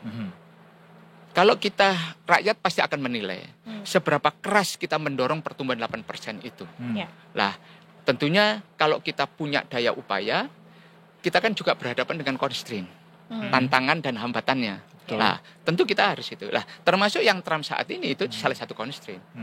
Karena apa? Di saat kita kepingin maju, tiba-tiba di depan kita ada kali kecil yang harus kita lompati, itu. Terus tiba-tiba kita ketemu ada pagar yang harus kita tapi nggak apa-apa. Tapi itulah. Nah, pelajaran yang harus kita petik untuk generasi-generasi baru Indonesia adalah bahwa hidup ini penuh dengan tantangan. Betul.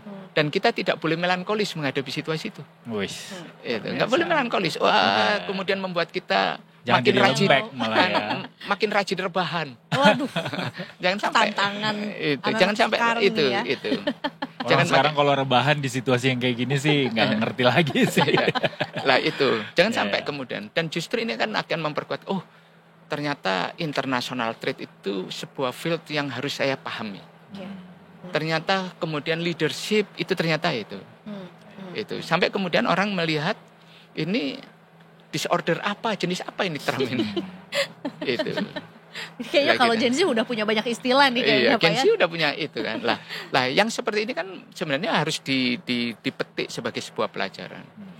Karena apa? Generasi baru ini kan akan makin panjang menghadapi situasi ketidakpastian. Tentunya nanti mungkin Gen Z yang sekarang akan ketemu anaknya Trump yang mungkin nyalon presiden Amerika kapan. Betul. Bisa jadi. Betul. Iya kan? Atau anaknya yang anaknya yang sudah ditunjuk sama dia itu benar, kan. benar. Pada saat pelantikan Trump Junior. Benar. Yang sudah disuruh berdiri dan dikenalkan kepada publik dunia bahwa dia sudah punya junior. Ya mungkin suatu saat itu apakah style, gaya dan sebagainya we never know. Tapi biar menarik Pak Misbakun, biar lebih menarik lagi maksudnya. Kayaknya seru deh kalau kedengerin Pak Misbakun kalau boleh nyebutin angka, optimisnya di angka berapa persen Pak kita bisa capai pertumbuhan ekonomi kita tertinggi di periode sekarang?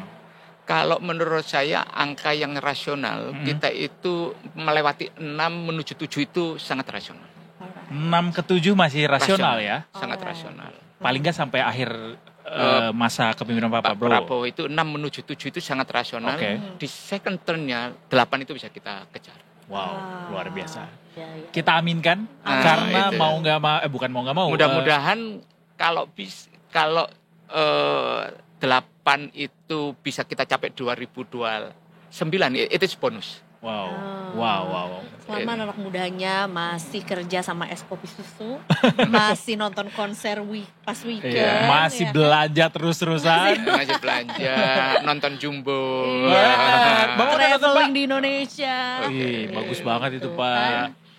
Inspiring. Bener, nonton Kodrat juga Pak, Kodrat 2 Pak. Horor. Horor religi. Tapi saya fully respect sama film itu. Yang mana Pak? Jumbo. Oh iya. Fully respect. Very kreatif saya bilang. Dan terlepas dari banyak artis terkenal yang terlibat di dalam backup soundnya, tapi menurut saya isi ceritanya juga menarik. Benar. Bapak nangis gak Pak nontonnya? Keinget masa kecil gak Pak? Inner child-nya apakah terpanggil gitu. Mudah-mudahan menelurkan lebih banyak lagi karya-karya Indonesia yang kalau kita yang dulunya hidupnya susah itu kalau nggak terinspirasi itu dan nggak menangis nonton itu salah. Wah, ini wajib berarti The Tickers nih secara tidak langsung juga direkomendasikan untuk langsung cabut ke bioskop. Bahkan sebelum filmnya tayang juga kita udah nonton ya, ini film lama banget disiapin ya. Anyway, terima kasih banyak Pak Misbakun. Terima kasih banyak. Kita sejujurnya pengen ngobrol lebih lama lagi sama Pak Misbakun, tapi waktu Pak Misbakun juga nggak banyak di sini dan juga kita punya pasien-pasien lainnya gitu ya. Yang akan kita hadapi juga setelah ini. Tapi senang banget Pak Misbakun boleh. Tapi saya sangat senang. Saya terima kasih diundang di acara yang menurut saya it's very new bagi saya. Sangat baru. Sering-sering Pak mampir sini. Ya nanti mampir lagi ke sini kasih inspirasi membawakan lagi. Ekonomi yang serius dalam suasana yang lebih warna-warni ya, Pak. Lebih chill ini. Lebih bisa chill, Pak. lebih vibing. Nanti kapan-kapan kita langsung live dari Komisi 11 boleh juga Pak. Boleh Pak ya, kita mampir. Kita gantian ya. Benar, kita gantian ke sana. Mampir ke kantornya Bapak. Karena banyak di anggota Komisi 11 itu Gen Z juga. Anak-anak generasi baru. Ada Mbak Pinka, ya kan, Rio Dondo Kambe, terus ada Jidan, terus ada Kaisar, dan anak-anak muda. Dan mereka is talented. Sebagai kalau Bapak balasnya pakai stiker nggak Pak? Biasanya anak muda gitu balasnya pakai stiker. Baik. Jadi di range generasi kita, saya sangat senang memimpin komisi ketika range generasinya itu banyak. Jadi ikutan muda juga Pak ya? Harus. Ada dinamika juga Pak Misbakun, kita minta tolong satu lagi. Kita tutup segmen ini dengan sebutin tagline kita Pak. Jadi kalau misalnya nanti saya bilang detik sore, Pak Misbakun jawab dengan gak cuma hore-hore. Boleh ya Pak? Pakai gerakan dulu Pak ya. Biar seru aja nih kita ya. Segenzi mungkin. Itu tadi dia The Tickers ya. Ngobrol kita bersama dengan Ketua Komisi 11 DPR RI Bapak Muhammad Misbakun yang tentunya juga memberikan banyak warna ya. Gitu dinamika di tengah-tengah ekonomi kita bahwa sebenarnya kayaknya belum waktunya untuk panik-panik lah ya. It's okay to be not okay tapi harus tetap optimis. Gitu. Terima kasih The Tickers, tapi jangan kemana-mana karena kita masih akan ada satu segmen lagi terakhir Save the Best for Last sampai 5:30 sore nanti. Tetap bersama kami di Detik Sore. Gak cuma hore-hore. Thank you.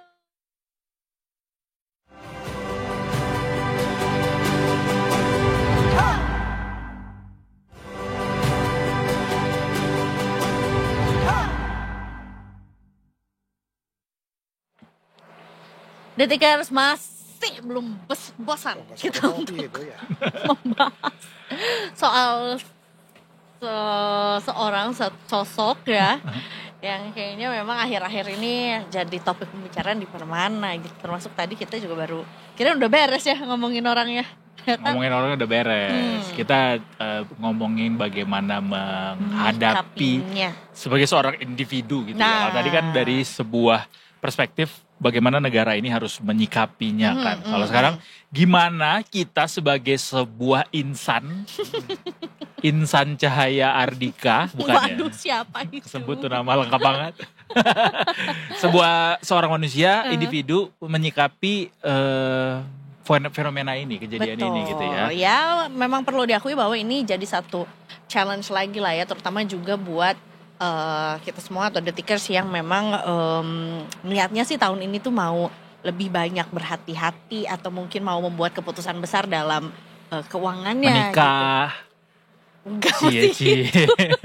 Iyalah. Gue jadi kaget sendiri dengan respon itu. Menikah, beli rumah, beli mobil. Ya misalnya keliling dunia. Betul. Siapa lagi yang bisa kita andalkan untuk ngobrol ini kalau bukan kawan lama kita? Waduh. The one and only Firman Marihot, pakar perencana keuangan.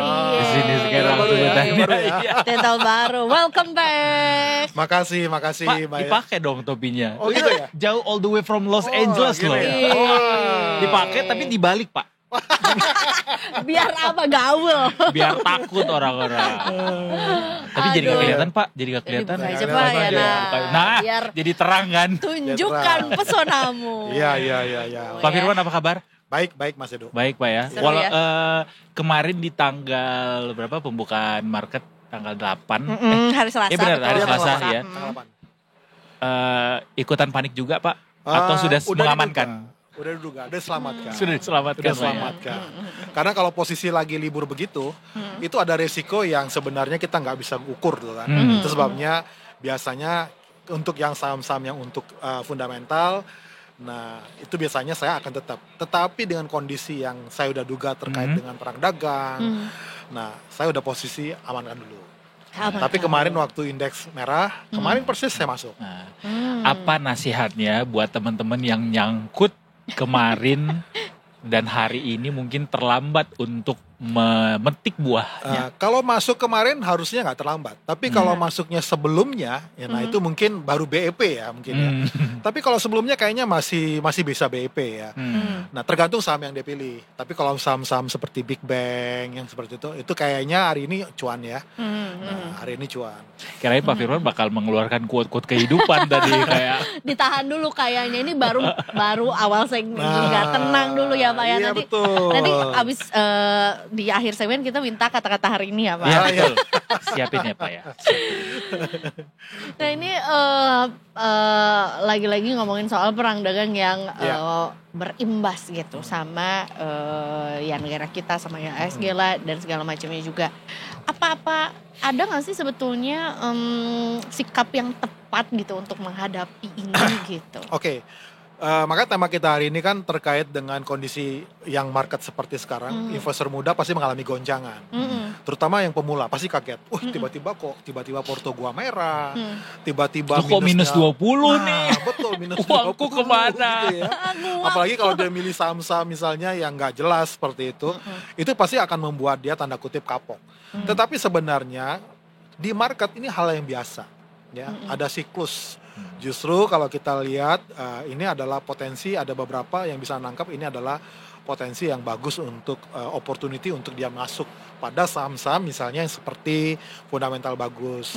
Seperti misalnya saham-saham seperti nggak usah sebut namanya lah ya, yang fundamental bagus. Kalau kita misalnya sebagai dividend hunter, nah ingat kalau kita mencari saham-saham dividen yang kita pernah bahas, mencari uang sewa dari saham, nah berarti yang kita lihat adalah dividend yield. Nah kalau dividend yield berarti yang kita lihat adalah yieldnya ya dibagi dengan harganya kan, dividennya dibagi dengan harganya, dividennya. Berarti dengan harga yang sama, asumsi dividen yang sama, dibanding harga makin turun, berarti kan dividen yieldnya makin besar karena pembagiannya makin kecil. Betul. Nah itu sebagai opportunity bagi seorang dividend hunter. Nah tetapi bagi yang misalnya mereka yang scalping ya, nah itu bagi sesuatu market ini belum pas.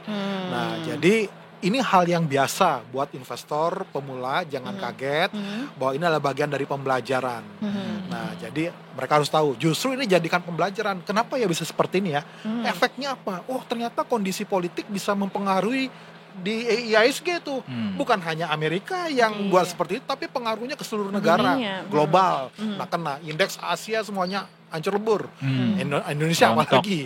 Waktu dibuka pertama langsung dalam tuh ya. Terjun bebas. Oke. Gitu. Jadi kalau ada yang bilang Pak Prabowo was right. Kalau saham itu cuma buat orang kaya, orang miskin jangan buru-buru mengamini itu seutuhnya Pak ya. Ya, tapi belajarlah. Bagi seorang investor ya, terutama misalnya di saham, kita pernah bahas dulu bahwa IISG itu cerminan dari kesehatan ekonomi suatu negara. Kita pernah bahas bahwa IISG itu adalah respon pertama market. Jadi kita mau percaya atau nggak percaya, itu bisa kelihatan respon market tuh di indeks. Kalau asing keluar terus, pertanyaannya kenapa mereka keluar? Kalau asing masuk, kenapa mereka masuk? Makanya kadang validasi informasi itu ya di media mainstream itu lebih telat masuknya dibanding dengan market. Market itu lebih sensitif. Nah, kenapa? Mereka udah tahu. Ya, contoh misalnya hari ini, waktu dibuka indeks hari ini tanggal 10 April ya, itu karena berita yang Trump itu mengkoreksi ya jadi 10%. Dan yang dikenakan dampak kenaikan tarif yang lebih tinggi itu hanya Cina doang. Tapi kita udah lihat tadi pagi indeks dibuka langsung plus 5%. Nah, itu artinya apa? Ya market tuh lebih cepat respon gitu loh. Nah, jadi kalau misalnya mereka mau mengatakan demikian silahkan, tetapi bagi seorang investor yang namanya IISG atau indeks saham itu merupakan acuan untuk kita bisa melihat seperti apa respon pasar. Bahkan tes kebijakan suatu kebijakan pemerintah itu juga bisa dilihat dari respon di market. Nah, jadi mau mengatakan demikian nggak salah, tetapi bagi seorang investor itu adalah hal yang secara faktual terbukti itu memang sesuatu yang harus dipegang sebagai informasi yang harus menjadi pertimbangan atau dasar dalam kita membuat keputusan. Kita mesti bikin atau punya prinsip nggak sih gitu selama atau sebelum memulai untuk berinvestasi sebenarnya Pak? Ada prinsipnya. Ya, prinsip yang pertama adalah kalau kita mau terjun ke market sebagai investor gitu ya, kita harus tahu dulu produknya apa, resikonya apa. Ya, jadi ingat kalau investasi itu ada risk return. Ya, resiko makin besar, ya returnnya makin besar. Resikonya makin kecil, returnnya makin kecil. Kalau mau return kecil, resiko kecil, ya masuklah ke pasar uang, deposito. Ya, tetapi kena inflasi. Ya, kalau mau resiko besar, ya ke saham, returnnya juga besar, tapi volatile. Nah, jadi yang pertama ya kita harus tahu dulu marketnya ya. Kita harus tahu resikonya produk yang kita pilih. Lalu yang kedua ya kita harus upgrade kemampuan atau knowledge kita, skill kita terkait dengan pasar. Nah, kondisi seperti sekarang bagi investor pemula, ini adalah hal yang memang pembelajaran. Jadi, ternyata kenaikan tarif itu kenapa ya? Kenapa tiba-tiba kenaikan tarif dinaikin, itu pengaruhnya sampai ke kemana-mana tuh. Nah, sama seperti kita tahu, kenaikan tarif 32% yang kemarin diterapkan, yang membuat goncangan luar biasa di market kita, itu kan karena dengan kenaikan tarif itu, barang-barang yang masuk dari Indonesia, impor di Amerika, ekspor dari kita, itu kenaikan tarifnya akan membuat jadi lebih mahal. Nah, kalau lebih mahal, yang menyebabkan adalah berarti perusahaan yang ekspor itu akan terganggu. Yang tadinya produk ekspornya sekian, jadi sekian. Nah, kalau jadi tinggal sekian, akibatnya apa? Akibatnya revenue-nya turun.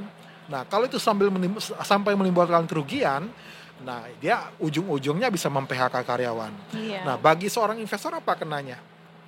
Yang bagi sebagai dividend hunter, dia juga akan kena imbas. Dia bilang apa? Yang tadinya dividennya sekian yang dibagi jadi sekian nih. Nah, akibatnya kan juga nggak menarik. Lalu yang berikutnya ada resiko di depan. Nah, resikonya apa? Resikonya perusahaan itu mengalami kerugian. Nah, kalau perusahaan rugi, mana ada saham yang mau dibeli? Akibatnya apa? Orang banyak lepas. Nah, ketika orang banyak lepas, harganya turun. Hukum ekonomi kan, biasa kan, penawaran permintaan. Nah, itu yang membuat akhirnya orang mulai pindah dari yang beresiko, aset beresiko, masuk ke aset yang tidak beresiko. Mereka lari misalnya ke pasar uang, mereka lari pegang cash, seperti itu. Emas. Pak, ada banget mungkin orang yang akhirnya kapok nih ketika masuk baru-baru ini dan kejadian yang dihadapi langsung sebesar ini gitu. Kalau market lagi crash kayak gini, baiknya kita tunda dulu atau cicil atau gimana pendekatan yang jitu untuk bisa dapetin kembali cuan? Di market itu yang investor tuh yang dicari itu adalah stabilitas. Nah, kalau kondisi seperti sekarang, sepertinya belum jauh dari kata stabilitas. Ibaratnya untuk sementara, terutama yang pemula, mungkin jangan masuk dulu ke investasi saham. Ya. Bahkan ke reksadana juga mungkin jangan dulu. Jangan yang saham. Ya, jangan yang saham. Tapi mungkin lebih memilih ke yang reksadana pasar uang. Jadi lebih baik ke sana. Sampai nanti udah mulai menemukan misalnya titik kestabilan baru ya, Atau udah mulai kelihatan nih, udah mulai mereda ya, Trumpnya sebentar gak begini, sebentar begono gitu kan, yang membuat market akhirnya bingung. Yang membuat sekarang orang pada market hancur kan gara-gara apa? Gara-gara orang sekarang udah gak percaya. Asing itu keluar. Ya, lalu yang lokal juga itu ambil posisi keluar juga. Kalau asing keluar, lokalnya keluar, lalu pertanyaannya di market ada siapa gitu loh. Nah, jangan sampai di sana ada orang-orang misalnya kita yang tertinggal di market karena kita nggak ngerti tentang market mekanisme pasar. Nah, jadi untuk pemula ya mungkin mereka jangan masuk dulu, tapi pergunakan waktu yang ada untuk mereka belajar. Ya, untuk mereka belajar kenapa ya bisa market seperti ini. Memang pengaruhnya apa? Lalu misalnya dengan kondisi seperti ini nilai tukar naik kenapa? Lalu kalau misalnya saham bisa turun begini kenapa? Lalu hubungan politik di luar negeri kenapa bisa masuk ke sini? Nah, pengaruhnya apa dengan industri? Pengaruhnya apa dengan saham? Nah, itu yang dipelajarin.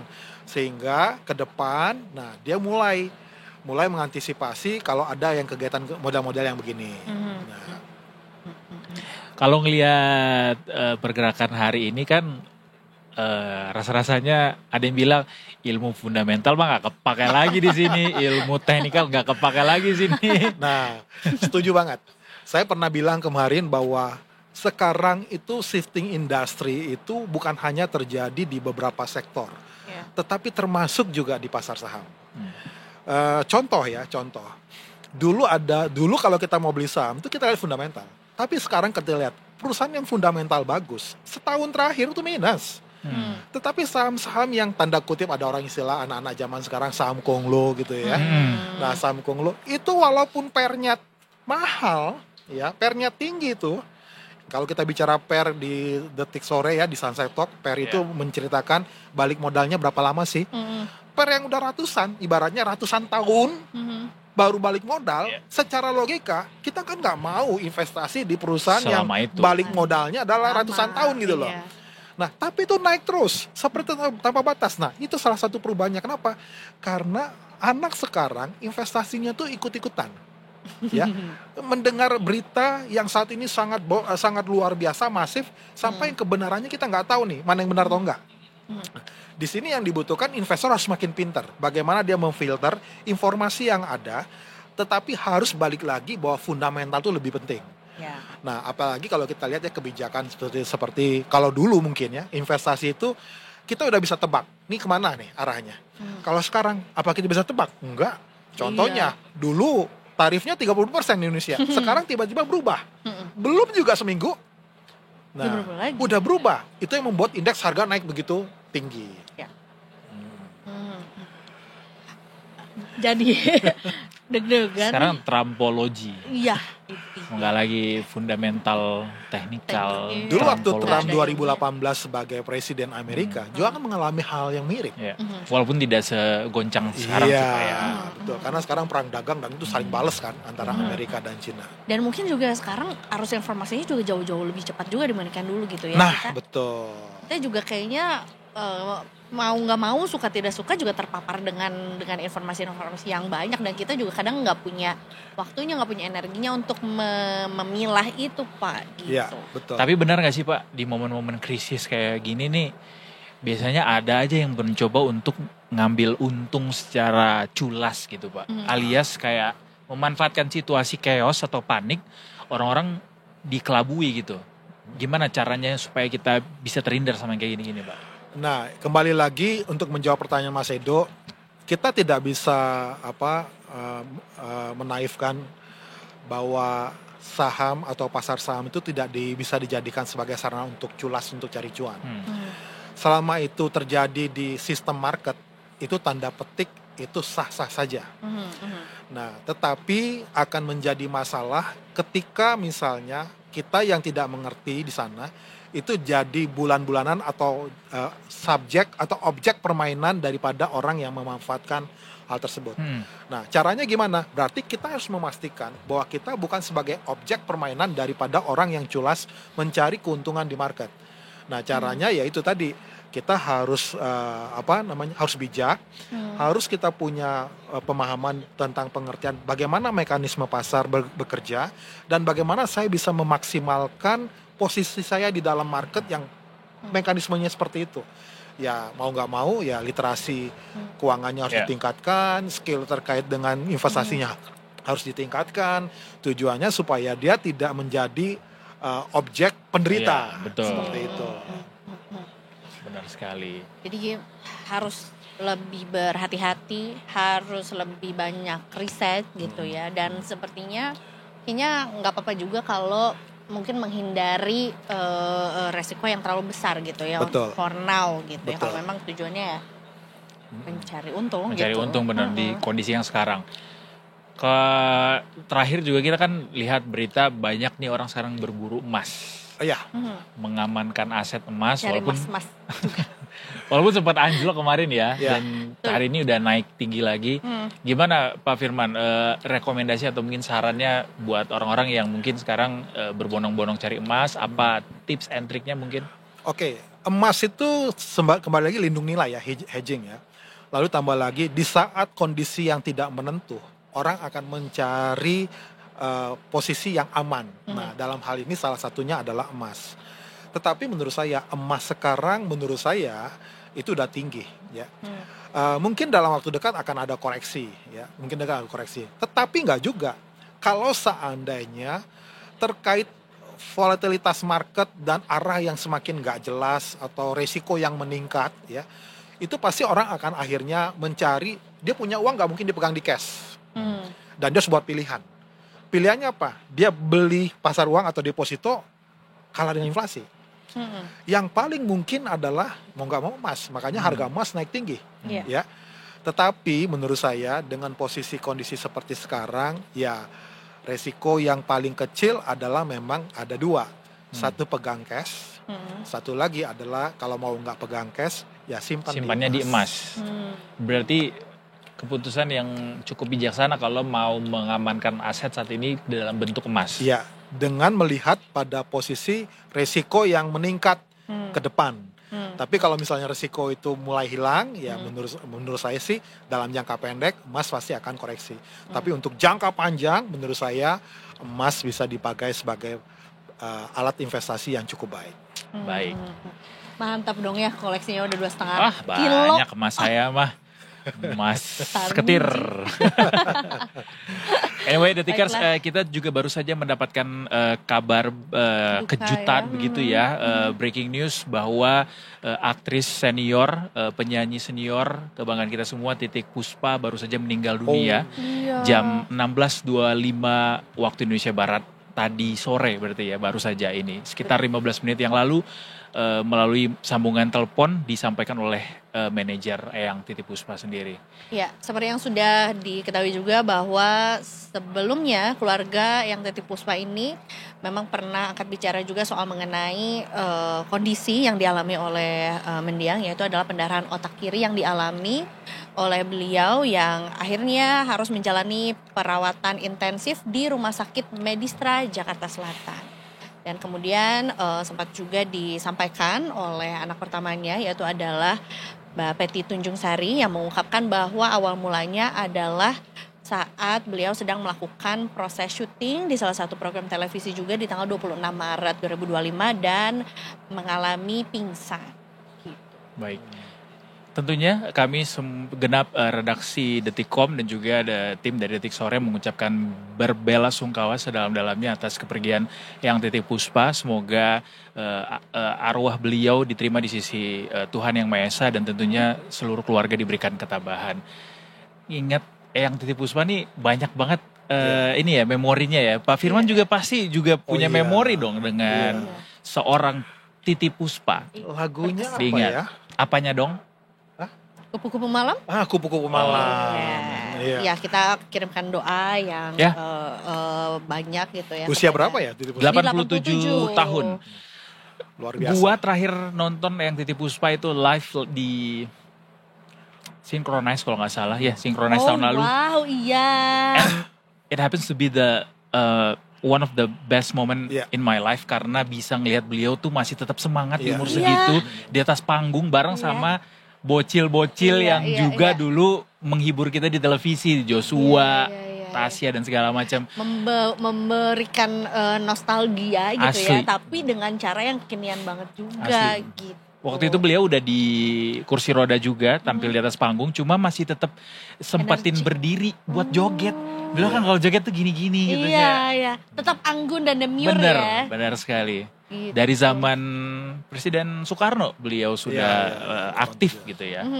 Sekali lagi kami ucapkan turut berbelasungkawa sedalam-dalamnya untuk kepergian Eyang Titi Puspa. Semoga seluruh keluarga yang ditinggalkan diberikan ketabahan dan arwah beliau almarhumah bisa diterima di sisi Tuhan Yang Maha Esa. Amin ya rabbal alamin. Ya, dan tentunya juga lagu-lagu dan karya-karya beliau juga tentunya pasti akan terus abadi. Menemani kita gitu ya, terus dikenang juga karena ya memang luar biasa sekali karya-karyanya juga ya, masih bisa dinikmati bahkan sampai generasi sekarang, sampai generasi selanjutnya juga begitu. Abadi dan mewangi namanya Eyang Titi Puspa. Yes. Untuk menutup sesi kita sore ini, Pak Firman akan menyanyikan lagu Apanya Dong. Apanya dong, apanya dong, apanya dong, dang ding dong. Apanya dong, apanya dong, dang ding dong, dang ding dong. Tuh, itu lagu udah lama banget, bahkan dinyanyiin sama Kus Plus juga kan. Iya, betul. Tapi masih sangat. Betul. Tadi saya mau nyebutin lagu itu, cuma takut salah. Ini kan live ya. Takut salah ya. Iya. Pak Firman sedang bersih-bersih gitu.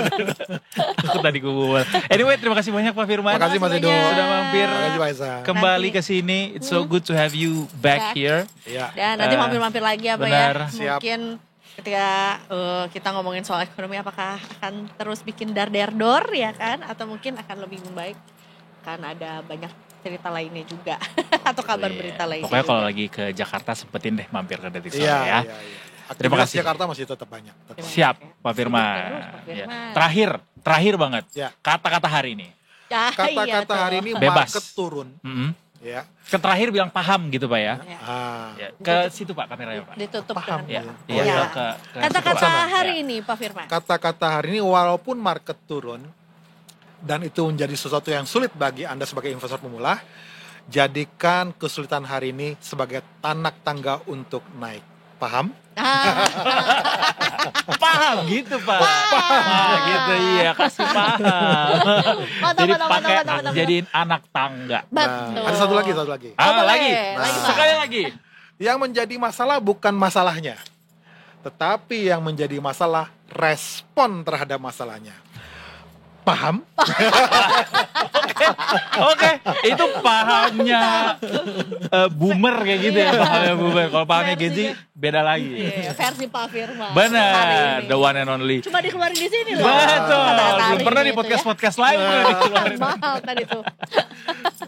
Baiklah, Detikers, itu tadi dia obrolan kita pada sore hari ini. Cukup seru, banyak spektrumnya hari ini yang kita obrolin juga. Dan mudah-mudahan juga bisa memberikan banyak inspirasi atau juga pengetahuan sih. Tentu, Iya, knowledge, iya. insight, banyak lah. Insight ya, keseruan juga untuk Detikers juga. Dan tentunya kita masih akan kembali lagi besok, karena besok baru masuk weekend nih. Finally ya, lagi ya. Padahal baru Friday. libur tapi kayak pengen libur lagi Padahal gitu. udah recording loh minggu ini Seninnya. Namanya juga post holiday dude. Bukan blues Bukan ya. blues. Jadi besok kita akan kembali lagi di jam 3 sore sampai jam 17.30 juga. Iya. Oke deh, waktunya di Warung Semaragir pamit. Sama Vira pamit dan juga seluruh tim yang bertugas juga untuk pamit sama Detikers semua, dan sampai berjumpa besok juga ya. Tentunya cuma di Detik Sore. Nggak cuma ure-ure.